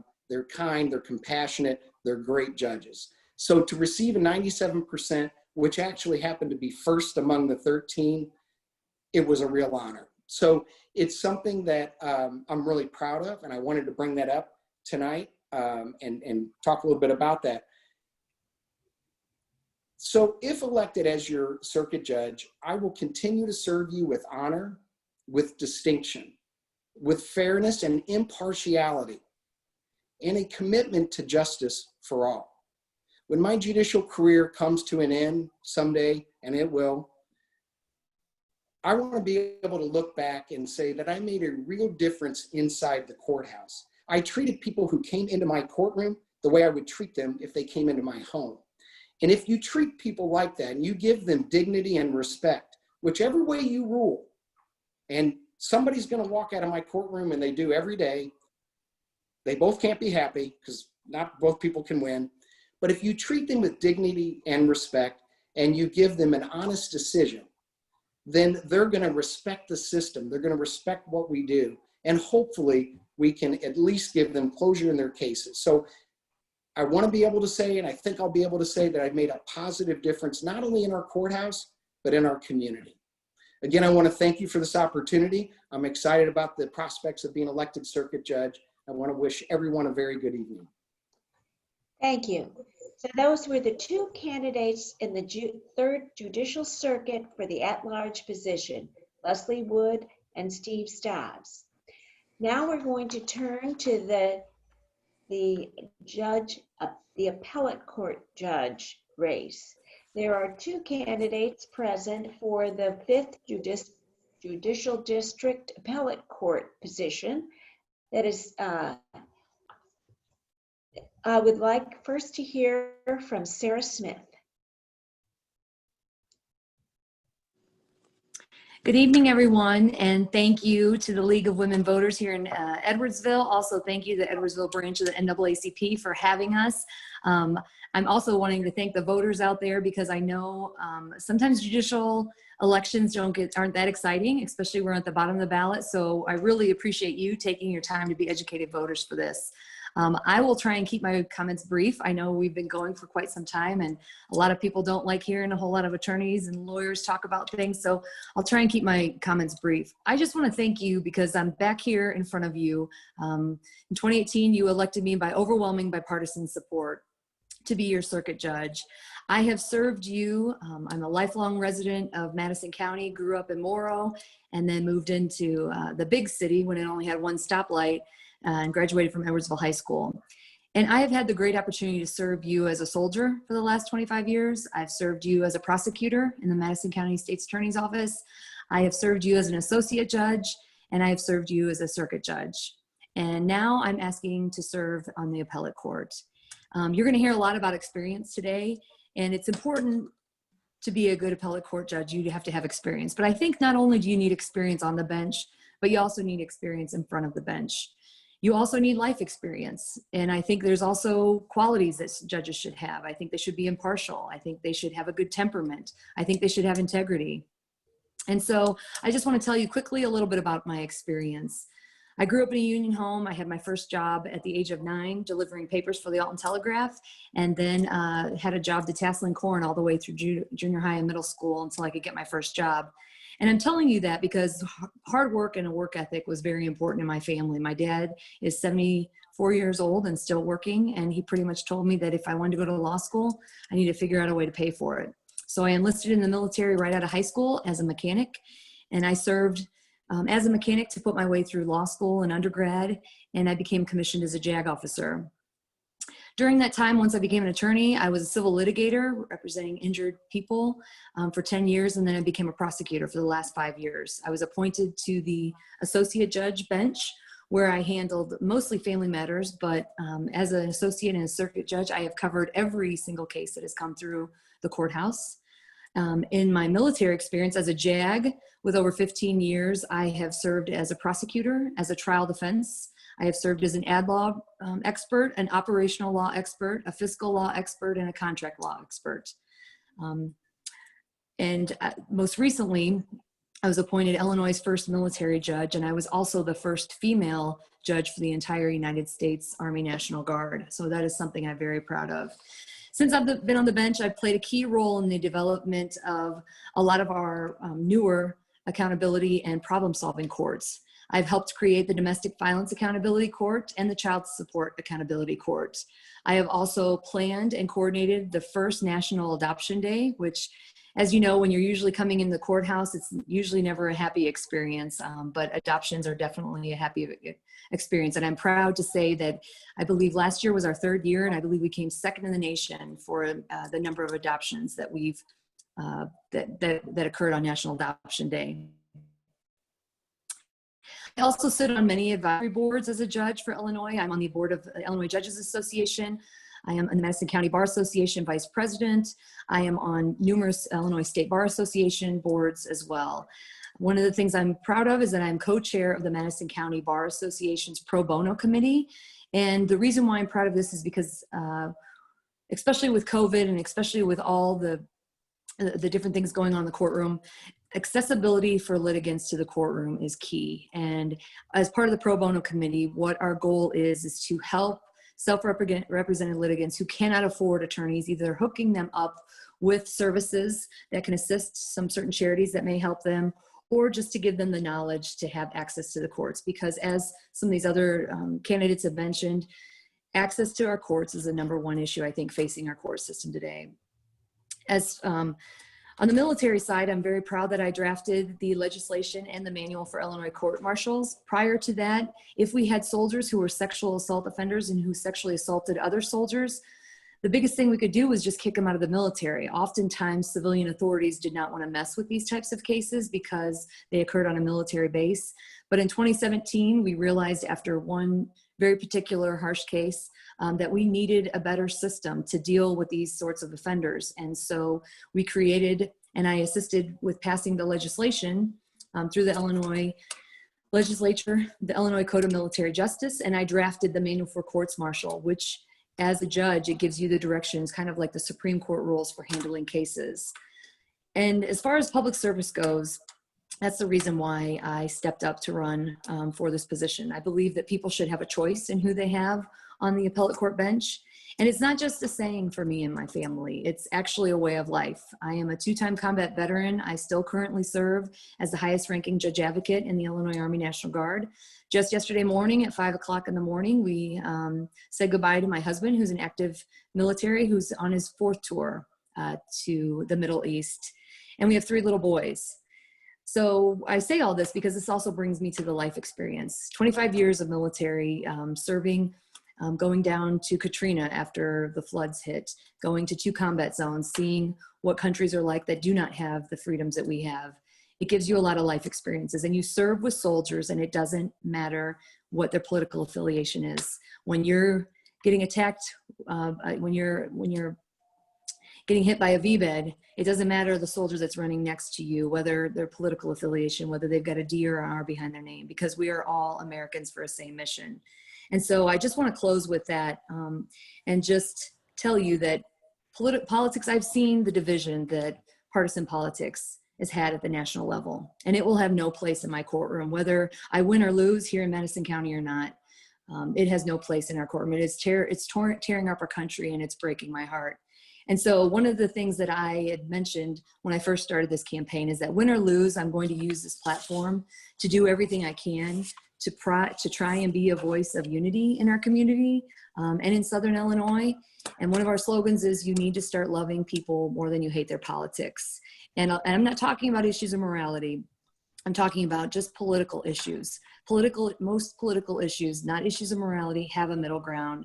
And here we are in Southern Illinois, where we go to some of the same churches, we go drink coffee at some of the same local coffee shops. If COVID wasn't shutting down sports, we'd be cheering on the same teams, same football teams, high school football teams. So we have a lot more in common than we do that what drives us apart. And I just want to try and encourage you to start looking past those labels that the national media and that the national political system puts on us, and start realizing that we're Americans, we're Madison County residents, and we've got a lot more in common than we do apart. So think about that. We're more than just labels, folks. And I just want to thank you for your time. I hope that you allow me the honor and the great responsibility of being your next appellate court judge. So thank you and take care.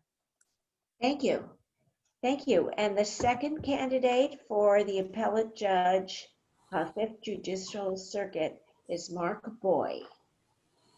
Thank you, Dr. Tompkins, and good evening, everybody. And just like Judge Smith, I want to thank the Edwardsville chapter of the League of Women Voters and its partner, the Edwardsville chapter of the NAACP, for hosting this event tonight.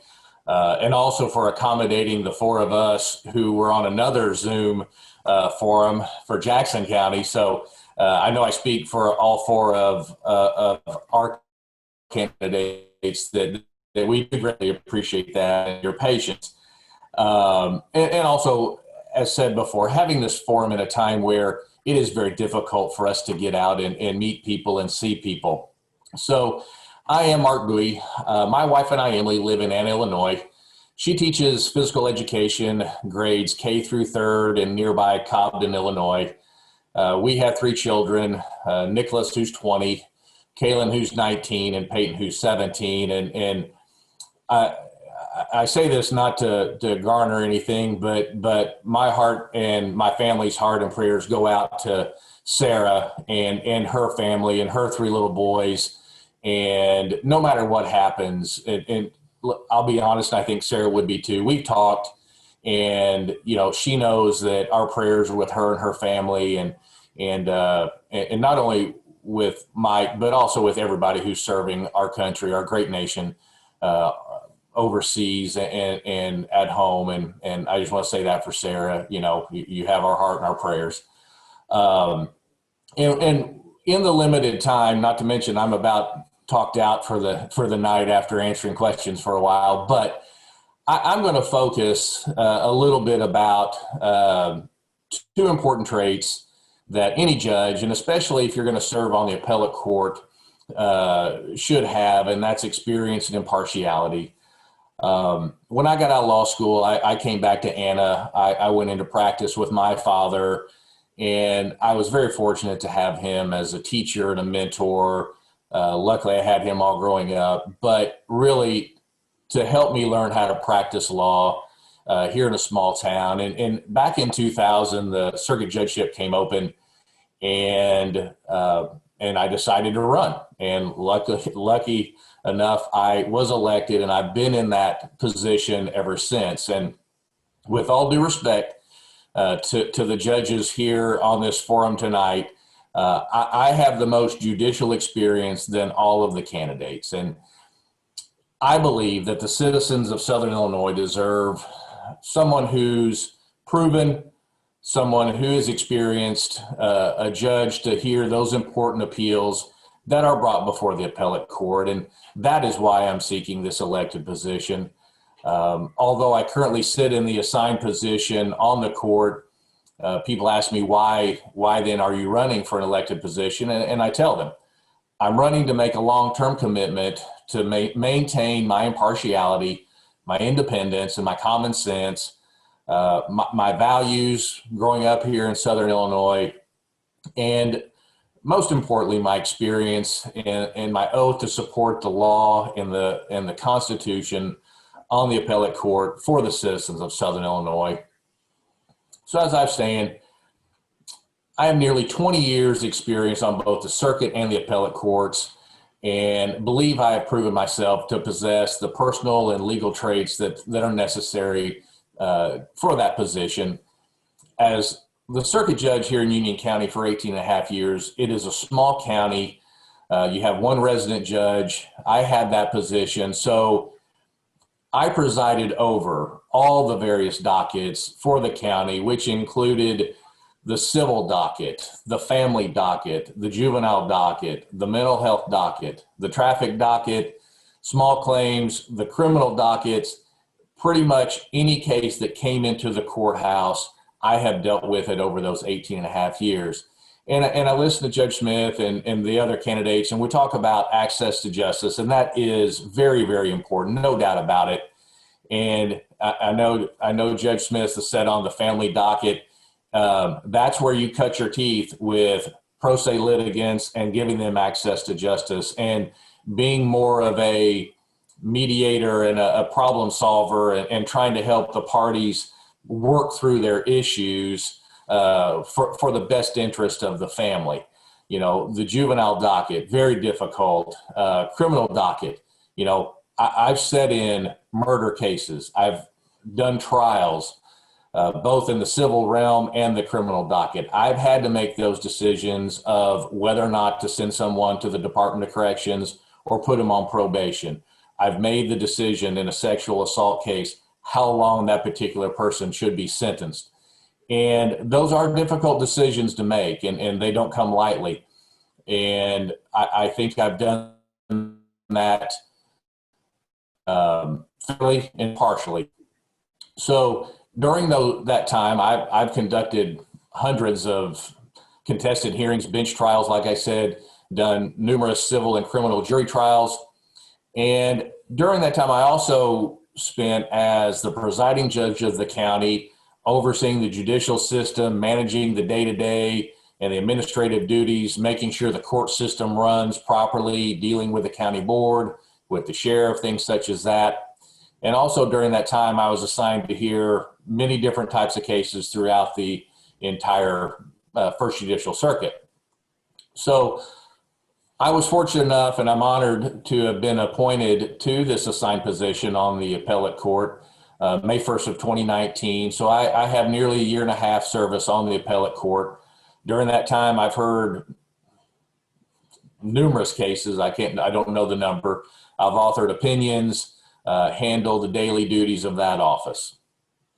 All during this time, I am a member of what's called the Special Supreme Court Advisory Committee for Justice and Mental Health Planning.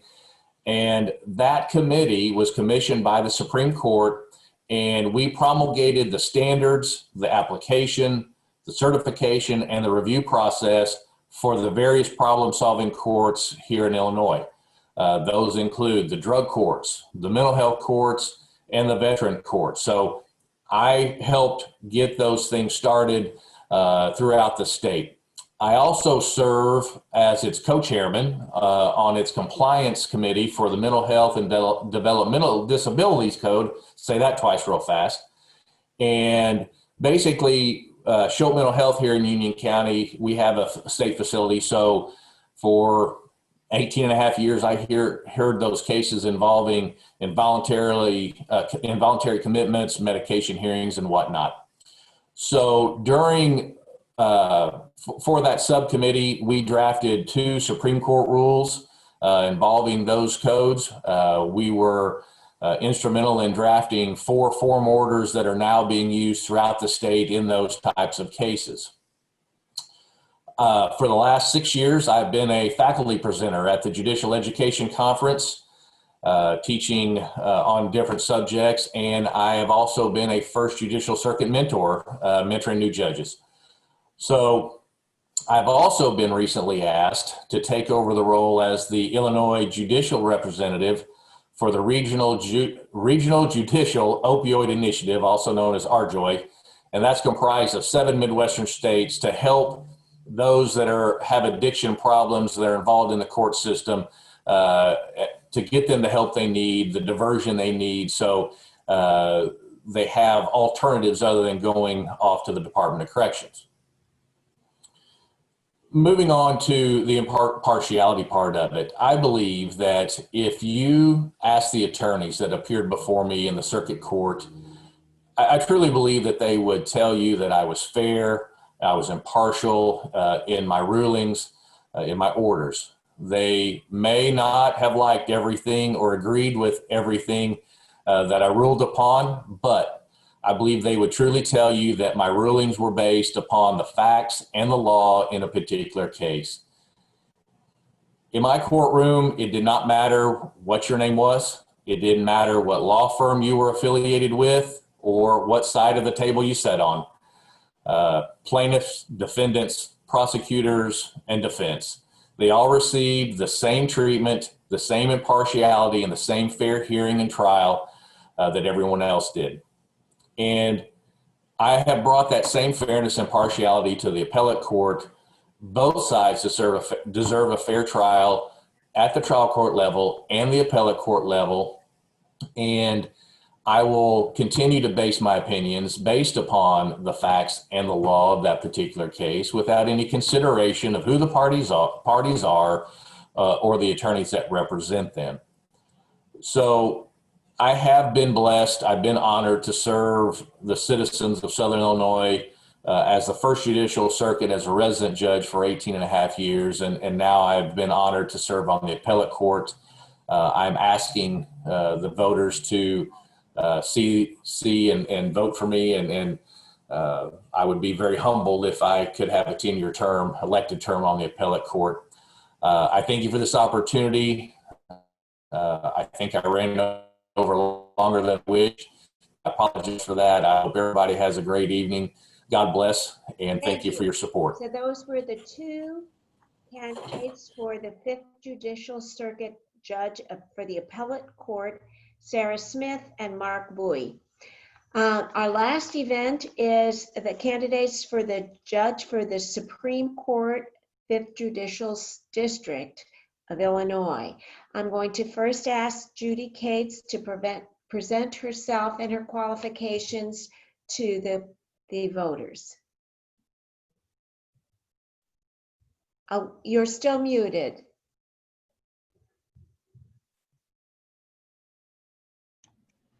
Okay. That's better. Well, those of you who are listening, we're almost there. Again, as voiced by everybody, I want to thank the League of Women Voters in Edwardsville and the Edwardsville chapter of the NAACP for hosting this, and the voters who came on to listen. I hope more voters come on. And so I tend to speak more than I should. So at the beginning, I'm going to ask you for the honor of your vote. You can learn all about me at votejudgejudy.com. There are podcasts there that tell you what I think about certain issues, for example, guns and the FOID card. I am a gun owner, so that gives you a hint a little bit about what that's going to say. Also, my Facebook page is Judge Judy for Supreme Court, so you can go there and you can ask questions. And for those of you who perhaps I don't have the answer tonight, or I missed it, or whatever, you can reach out and ask me questions at votejudgejudy@gmail.com. Now, to Judge Judy. So you're going to be able to tell that I'm the old lady in the crowd because I've been married 45 years to my husband, and I started dating him when I was 16. He took me to the junior prom. I have 3 wonderful children, David, Lauren, and Robbie, and David and Lauren are attorneys. And I'm the proud grandmother of 2 young children who I love dearly. I think that one of the things you've heard over and over again is I'm going to be fair and I'm going to be impartial. And what I'm going to try to do in my remarks, I'm going to tell you about me, but I'm also going to point out some differences between myself and my opponent, since I am going first, because I believe that the people in Southern Illinois have a choice, a real choice between 2 very different candidates for Supreme Court. I grew up in Belleville, St. Clair County, and my mom was a teacher. She taught art, music, and kindergarten. And she put on all the operettas in the Bell Valley School. My dad has a store on Main Street. He sold ladies' clothing, apparel, and all was well. I was told that I could go to any college I want. I graduated valedictorian of Belleville East, and gosh, that seems so long ago, 1970. But I got into Cornell University in Ithaca, New York, and my dad said go. And he was really too proud of a man to tell me that his store was failing. And when I got to Cornell, I was all alone, didn't know anybody, but my first tuition check bounced.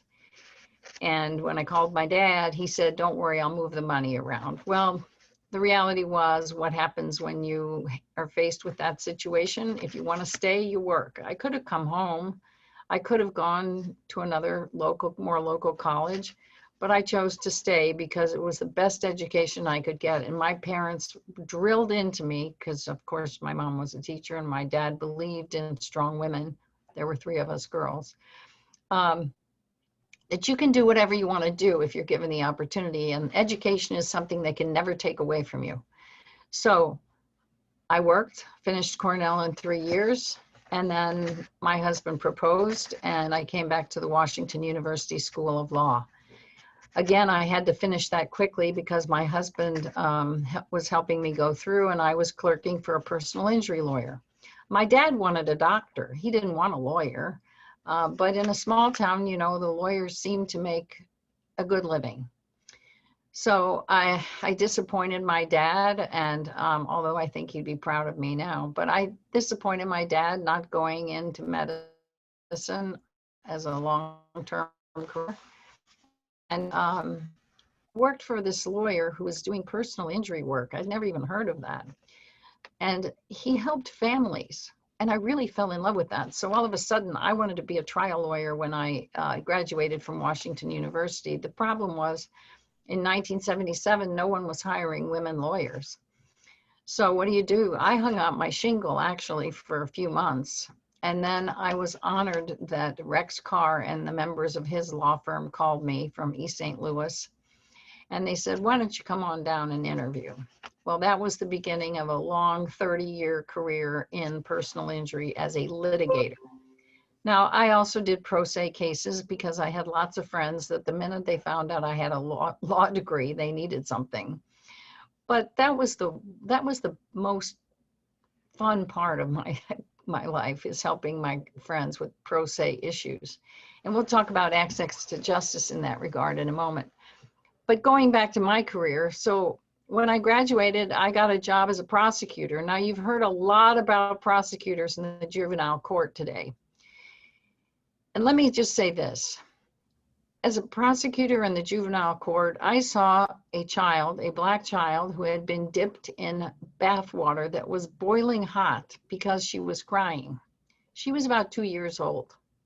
I saw hanger burns on children because they were crying. Women who were raped. I still remember the murder case I had where the boyfriend went to hit the girlfriend in bed with her child so hard that it left the straw marks on the child's face when she was murdered. Gervais Davis, who was one of the last men to be put to death in Illinois, was a man I prosecuted when he stabbed an old man in a wheelchair just for the coins. So I've been there when it comes to murder cases, and I was shocked when I got to the appellate court in 2012 that there's a lot of those cases in the appellate court.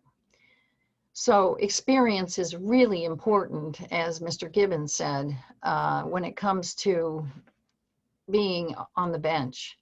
And my experience as a prosecutor putting rapists and murderers and child abusers in jail has helped me now on the appellate court, and I've written hundreds of opinions and orders in the criminal cases.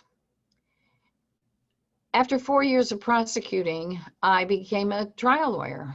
As I said, Rex Carr's office called me, and off I went. I began representing barge workers, railroad workers. I had a gentleman who lost his leg on the railroad, man who lost his hand in a punch press, a miner who lost 2 legs, and on and on. I had a child who was reaching for a cube of ice on a conveyor belt that had rollers, and he reached for it and it had no safety guard. So he had his hand degloved, if you know what that means. So I've seen a lot. And that experience took me to the appellate court, which is now a difference I'll explain between myself and my opponent. We had a case, this is public record, it was argued yesterday before the Illinois Supreme Court, involving a young man, a farmer, a farm worker. He was helping out. He lost his foot on the turning blades of an auger, and the insurance company didn't want to pay for that coverage. I wrote an opinion with the help of another judge, because we sit on the appellate court in 3-judge panels. It takes 2 to issue an order and opinion. But I wrote an opinion that said the insurance company should be liable for that injury, that there should be not a summary judgment, but that it should go back to the trial court so that there's a fair, level playing field for this young man to get coverage. My opponent wrote a dissent saying, no, the insurance company doesn't have to pay. That's the difference between me and my opponent, Judge Overstreet. Experience with people, representing people, not corporations, but people, I believe is the key to fairness. How do you know if I say I'm going to be fair and impartial? How do you know if I'm really going to do that? You're not going to go out and read my opinions. You're not going to go out and talk to the lawyers. Both of the candidates in this race are highly recommended. So how are you going to know unless we draw distinctions? Let's talk about ethics. Ethic rules govern the judiciary say that a judge should be unswayed by partisan interests, public clamor, or fear of criticism. We have to run as a party, because if you run as an independent, you need 50 times the number of votes on those petitions. And just getting 1,000 is very difficult in 10 days, which is all we had. So I'm a Democrat. I'm running as a Democrat, but I don't believe in labels. I ran against the Democratic Party in 2007. So when people down south in Southern Illinois say to me, well, are you a Democrat or are you a Republican? I say, I'm a Democrat with the gun. What does that make me? And they start laughing. And I said, you know, labels shouldn't matter. And I packed food bags with a gentleman who I found out later was a Trumper. And he said to me, Judge, which way do you lean? And I said, well, Mr. So-and-so, do you want me to lean when I'm in court? Do you want me to say I'm a conservative? Do you want me to say I'm a liberal? I don't want to lean. I don't want a label of any kind attached to me. And you know, he said to me, I'm for President Trump, but that makes a lot of sense to me. And that's who I am. After 30 years of experience in front of the court representing people in all kinds of problems, not just personal injury. I mean, I did, the last case I did before I was elected by the people to the appellate court bench. And I jumped from being a lawyer to the appellate court, which is very unusual. But it was because of bipartisan support that I was able to be elected. And the last case I handled was a rape case, basically a criminal assault case that turned into a civil case. And we got the highest verdict at that time in the country for that kind of case. So I became a super lawyer early in my career, and that continued into the ratings that they give to lawyers nationally. I became an AV preeminent lawyer by Martindale-Hubbell.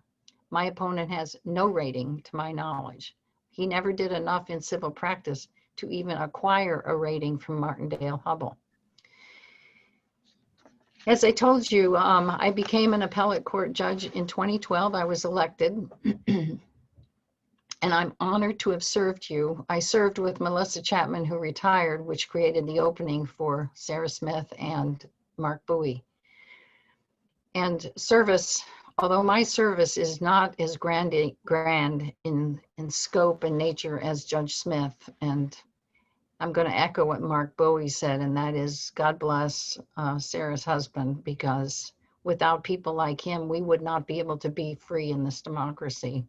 And the same goes for Judge Smith. I mean, she worked her way up, and what she probably didn't want to tell you is she just finished the War College, and with any good luck and fortune, she'll be named a general in the next upcoming months. Anyway, back to Judge Judy.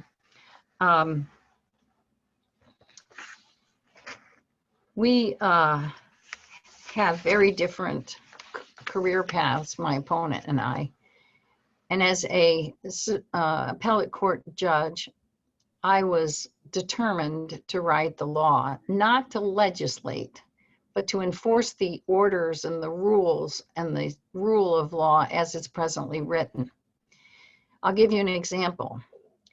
I don't know this judge, but after I wrote an opinion, a judge in Chicago who only handles motion court, where insurance companies try not to answer questions, I wrote an order that said, rule, whatever it was, requires that you answer questions honestly and fairly, so the other side knows what information you have.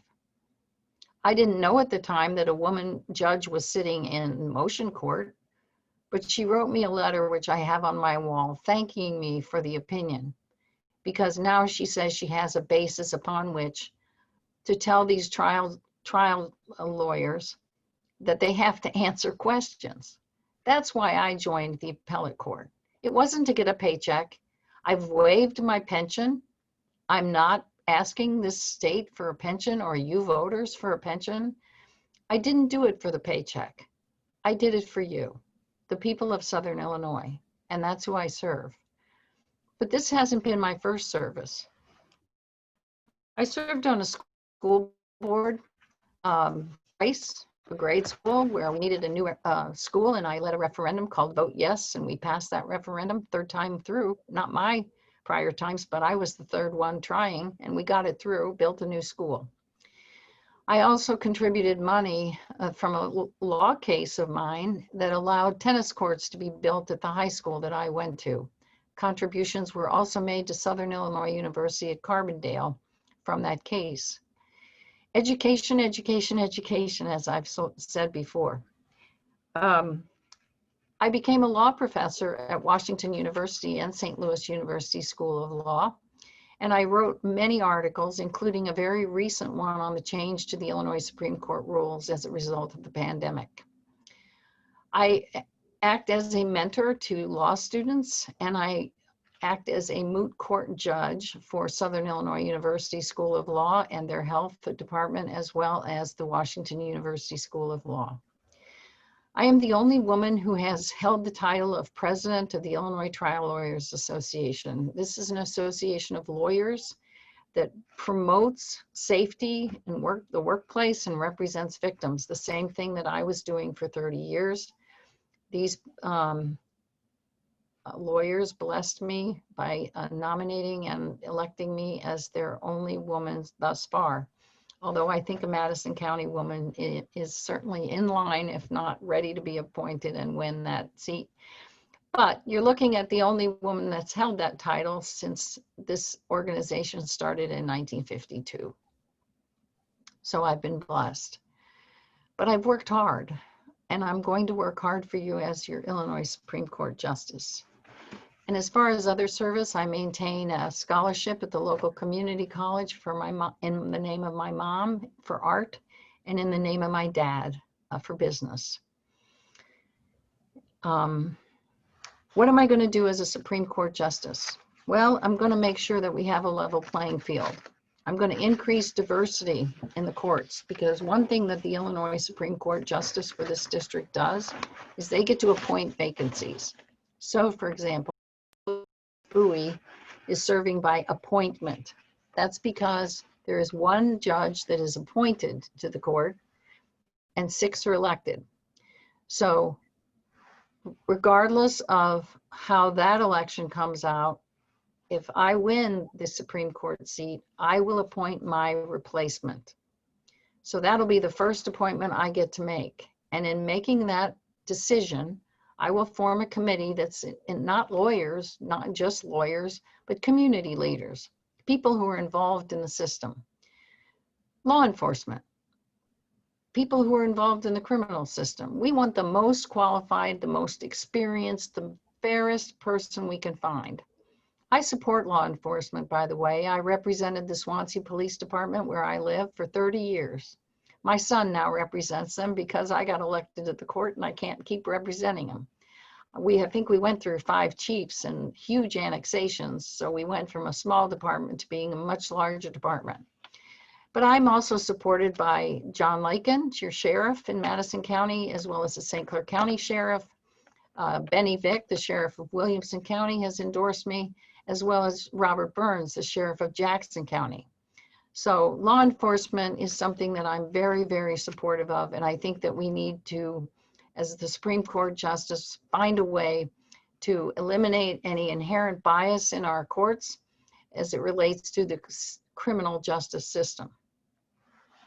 Recently, Madison County had an issue with the veterans. The veterans are entitled to a certain amount of money based on taxation that occurs under a statute. And we had a veteran who had a PTSD break. What do you do when that happens? Well, as Judge Smith will tell you, it's difficult because there's not a lot of knowledge about it. So what did Madison County do? They took this gentleman out and they wouldn't let him back in the courthouse. So it got to us on appeal. And I wrote an opinion that said the veterans in Madison County are entitled to the money that is taxed and is used to help homeless veterans, feed veterans, get them jobs, etc. You have a Veterans Assistance Commission, and I wrote the opinion that says put the money in the hands of the veterans so that they can have a better life. They laid their lives on the line for us. We need to support them.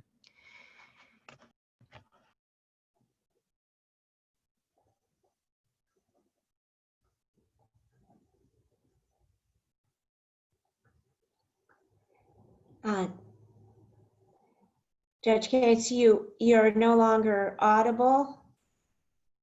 The button. Ask yourselves, thank you, Dr. Tompkins.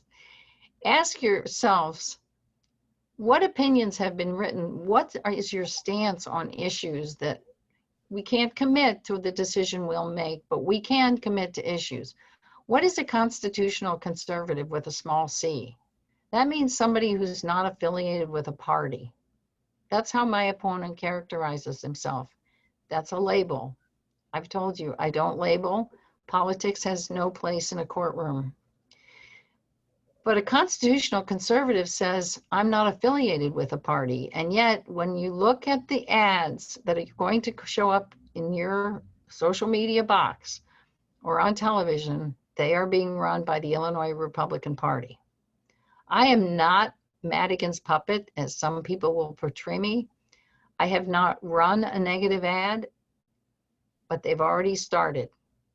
The Illinois Republican Party has already cast its net and called Democrats, lumped them all in one bunch, and there are 2 judicial labels on the bottom of those postcards.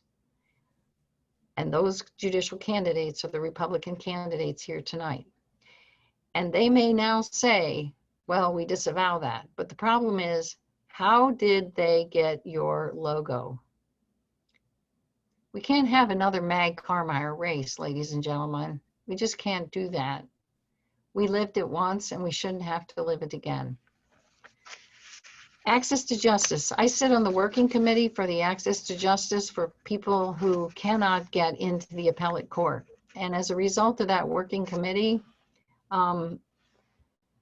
we're going to try to get people access to the court system generally. There's already a program in place. We're just going to premiere a new program in the next month that will allow litigants to ask a question online, and hopefully lawyers will volunteer for those programs and help the self-represented litigants. But one of the biggest problems we have is internet.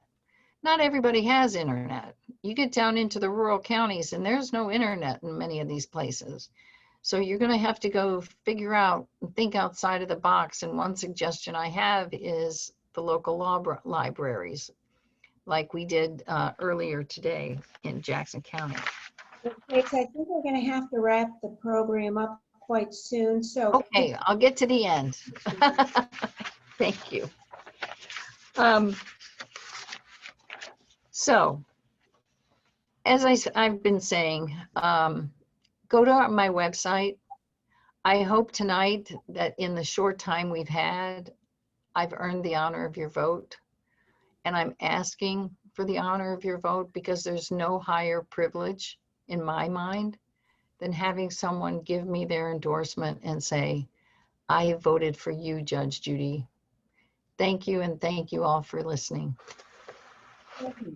And the last candidate today is the second candidate for the 5th Judicial District Judge, Supreme Court, David Overstreet. Thank you, Dr. Tompkins, the League of Women Voters in Edwardsville, and also the NAACP branch in Edwardsville. It's an honor to be with you again. This is about my third forum I've been with you over the past couple of years, and I appreciate the opportunity to be with you. It's almost past my bedtime, so I'm gonna try to be brief. But I thank you for the opportunity to be with you. It is my honor to run for the Illinois Supreme Court and to be in a position where the experiences I've had to honorably serve on the Supreme Court if the voters elect me. I want to tell you a little bit about myself. My wife, Suzanne, and I have been married 27 years. We are the proud parents of 3 children, a daughter who's 24, I'm sorry, a son who's 22, and then our youngest son turned 14 today. So I look forward to getting home and seeing him. Maybe he'll be in bed, maybe not. But we've been privileged to raise our kids in Mount Vernon, where I grew up. And like Justice Cates, I had great and loving parents, and my parents instilled in me the responsibility and the passion for serving the public, whether it's in public service or private service. And I've tried to imitate that example as I've raised my kids in Mount Vernon, and whether I was practicing law or serving as a judge for the past 13 and a half years, I've been heavily involved in my community, especially with the youth, and part of that's through my kids, of course, but coaching youth sports for 16 plus years, camp counselor for a number of years, tutoring students on occasion. I'm an advisor of the YMCA Illinois Youth and Government Program, work with kids in the judicial part of that from throughout the state. I was involved with a mentoring organization called Mentors for Kids, and was a board member of that and served that organization for a number of years. But anyway, community service into the church, local church, and serving the youth there. That's just part of who I am, as a person. And I have been blessed to serve in the legal profession since 1991. When I graduated from law school at the University of Tennessee, I practiced for a year in Monticello, Illinois with some fine attorneys, but I was in love with my wife and moved back to Knoxville, where she was in school, practiced law for 3 years with a plaintiff's asbestos firm, and I represented members of the building trades for those 3 years, pipe fitters, asbestos workers, laborers, all the trades who'd been exposed to asbestos. And so I think that was a very valuable experience for me in the legal profession and as a life experience. But I had an opportunity to come home, and in 1995, I convinced my wife to move to Southern Illinois. So we came back to Mount Vernon, and I practiced law with a fine group of attorneys for the next 12 years with a general civil practice, a vast bench trial experience practice in Illinois, where I was in court on a daily or regular basis, handling every type of, general civil matter, that comes to our courts, and a lot of family law and a lot of those issues that involve a lot of other legal issues as well. But in 2007, I had the opportunity to apply to become a circuit judge in the Second Circuit, and I was vetted by a bipartisan committee that Justice Carmeier had appointed, Republicans and Democrats, retired judge and lawyers, and I received their stamp of approval and then was recommended by Justice Carmeier to the Illinois Supreme Court as his choice to serve as a Second Circuit Judge. I was blessed to receive bipartisan support when I ran for Circuit Judge in 2008 and won in those 12 counties of the Second Circuit, and that's Jefferson County, Franklin County, then the 10 counties to the east. Retained by the voters in 2014, and for the next 10 years, I served as a circuit judge, handling every type of docket, civil, criminal, juvenile, handling criminal jury trials, civil jury trials, and making decisions that affect people's lives on a day-to-day basis. And so I actually was a judge, a circuit judge, and those experiences I think are very valuable to me on the appellate court now, having, reviewing cases that I've actually handled as a circuit judge, and will be very important in my service on the Supreme Court if the voters elected. Also, the Supreme Court supervises the circuit courts, and I think it's important that one served as a circuit judge and have those experiences if they're going to actually supervise them on the Supreme Court. I have, but I represent people from throughout my career, and then as a judge, I've served people. I've been, when I was an attorney, it's been a while since I practiced law, and I haven't been on the bench, but I did have a Martindale-Hubbell rating, so I don't really appreciate the insinuation that I didn't. But also, even more important now, throughout my career, when I ran in 2008, when I ran in 2014, I was elected to the appellate court in 2018 after being assigned initially by Justice Carmeier. I've been on the appellate court for the last 3.5 years. But the ISBA Judicial Advisory polls for attorneys and judges who've had high numbers, and even today I've got significantly high numbers in relation to in this race, and the categories of integrity, impartiality, and temperament, and the ultimate goal meets the requirements of office. And so I'm honored to have those rankings from those who participated in those judicial advisory polls. Being a judge is all about being fair and impartial, and that's what I've tried to do as a judge at every step of the level. And I appreciate the recognition from my peers of that, and also treating people right. Temperament's very important, and I'm honored that I'm recognized for having that trait as well. I'm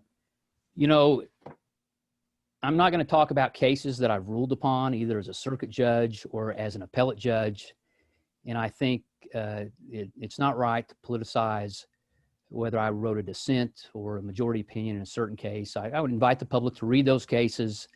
I try to apply the law the best I can. I don't pick winners or losers based upon my personal preferences, and so I just, I really do not appreciate being criticized for having a difference of opinion with Justice Cates on a particular case, but the public's invited to read the opinions and my dissent, and I stand by my view of the application of law in that particular case, as I do in all cases I've been involved with. I am honored to have the endorsement of the FOP State Lodge Police, and I'm honored with that, and I know that there's several other sheriffs who are going to be endorsing me shortly. So I too enjoy the support of some of our fine law enforcement officers in Illinois, as well as the FOP State Lodge, and I'm very grateful for that. I'll say this, that the constitutional conservative label, all that means is I do my best in every case to not look at party label or backgrounds of people or gender or race, but to apply the law as written, uphold our constitutional rights, and I do my best to do that. And that's what the label constitutional conservative means to me. I've enjoyed bipartisan support in every race I've run. Circuit Court, the Second Circuit, the Appellate Court in the 5th District Appellate Court in 2018, and I'm receiving that right now in this Illinois Supreme Court race. And so I'm very honored for that. I'm honored to be a candidate for the Illinois Supreme Court, and I would be honored to have the votes of those members in the 5th District and to serve for the next 10 years as your Supreme Court Justice. Thank you. Thank you. Thank you very much, all the candidates today. We've run a bit over time due to some problems early in the program. We stopped timing, but I appreciate so much everyone's participation. Today, we've listened to 13th District Congressional candidate Betsy Dirksen-Londrigan, then 15th District Congressional candidate Erica Weaver, then 12th District Congressional candidate Raymond Lenzi, and then Casey Weigerding. I'm sorry, I think I got her out of order. She's the Illinois representative for the 108th District. We then listened to the 3rd Judicial Circuit candidates Tom Gibbons and Amy Maher. Then the 3rd Judicial Circuit, Steve Stobbs and Leslie Wood. The judge for the Appellate Court candidates for the 5th Judicial District, Sarah Smith and Mark Bowie.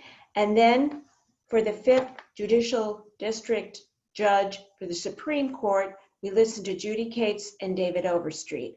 I'd like to thank all our candidates and thank everyone for joining us. Remember, you can register to vote until October 16th, voters. You can vote early beginning on September 24th, as one of the candidates mentioned, which is tomorrow. There are Saturday and Sunday hours available. There are vote by mail ballots that are available. You can apply for one until October 29th. This is the League of Women Voters to present this program. We do have one position on your ballot, which is we're in favor of voting yes on the constitutional amendment having to do with what we call the Fair Tax Amendment, the first thing on your ballot. Thank you very much, everyone. Know who you're voting for. Get out there and vote. And thank you very much, candidates. And thanks, John Cunningham, for representing the NAACP. And thank you for everyone technical behind this undertaking, two-day undertaking. Thank you, Becky, very much. Carol, thank you. Good night.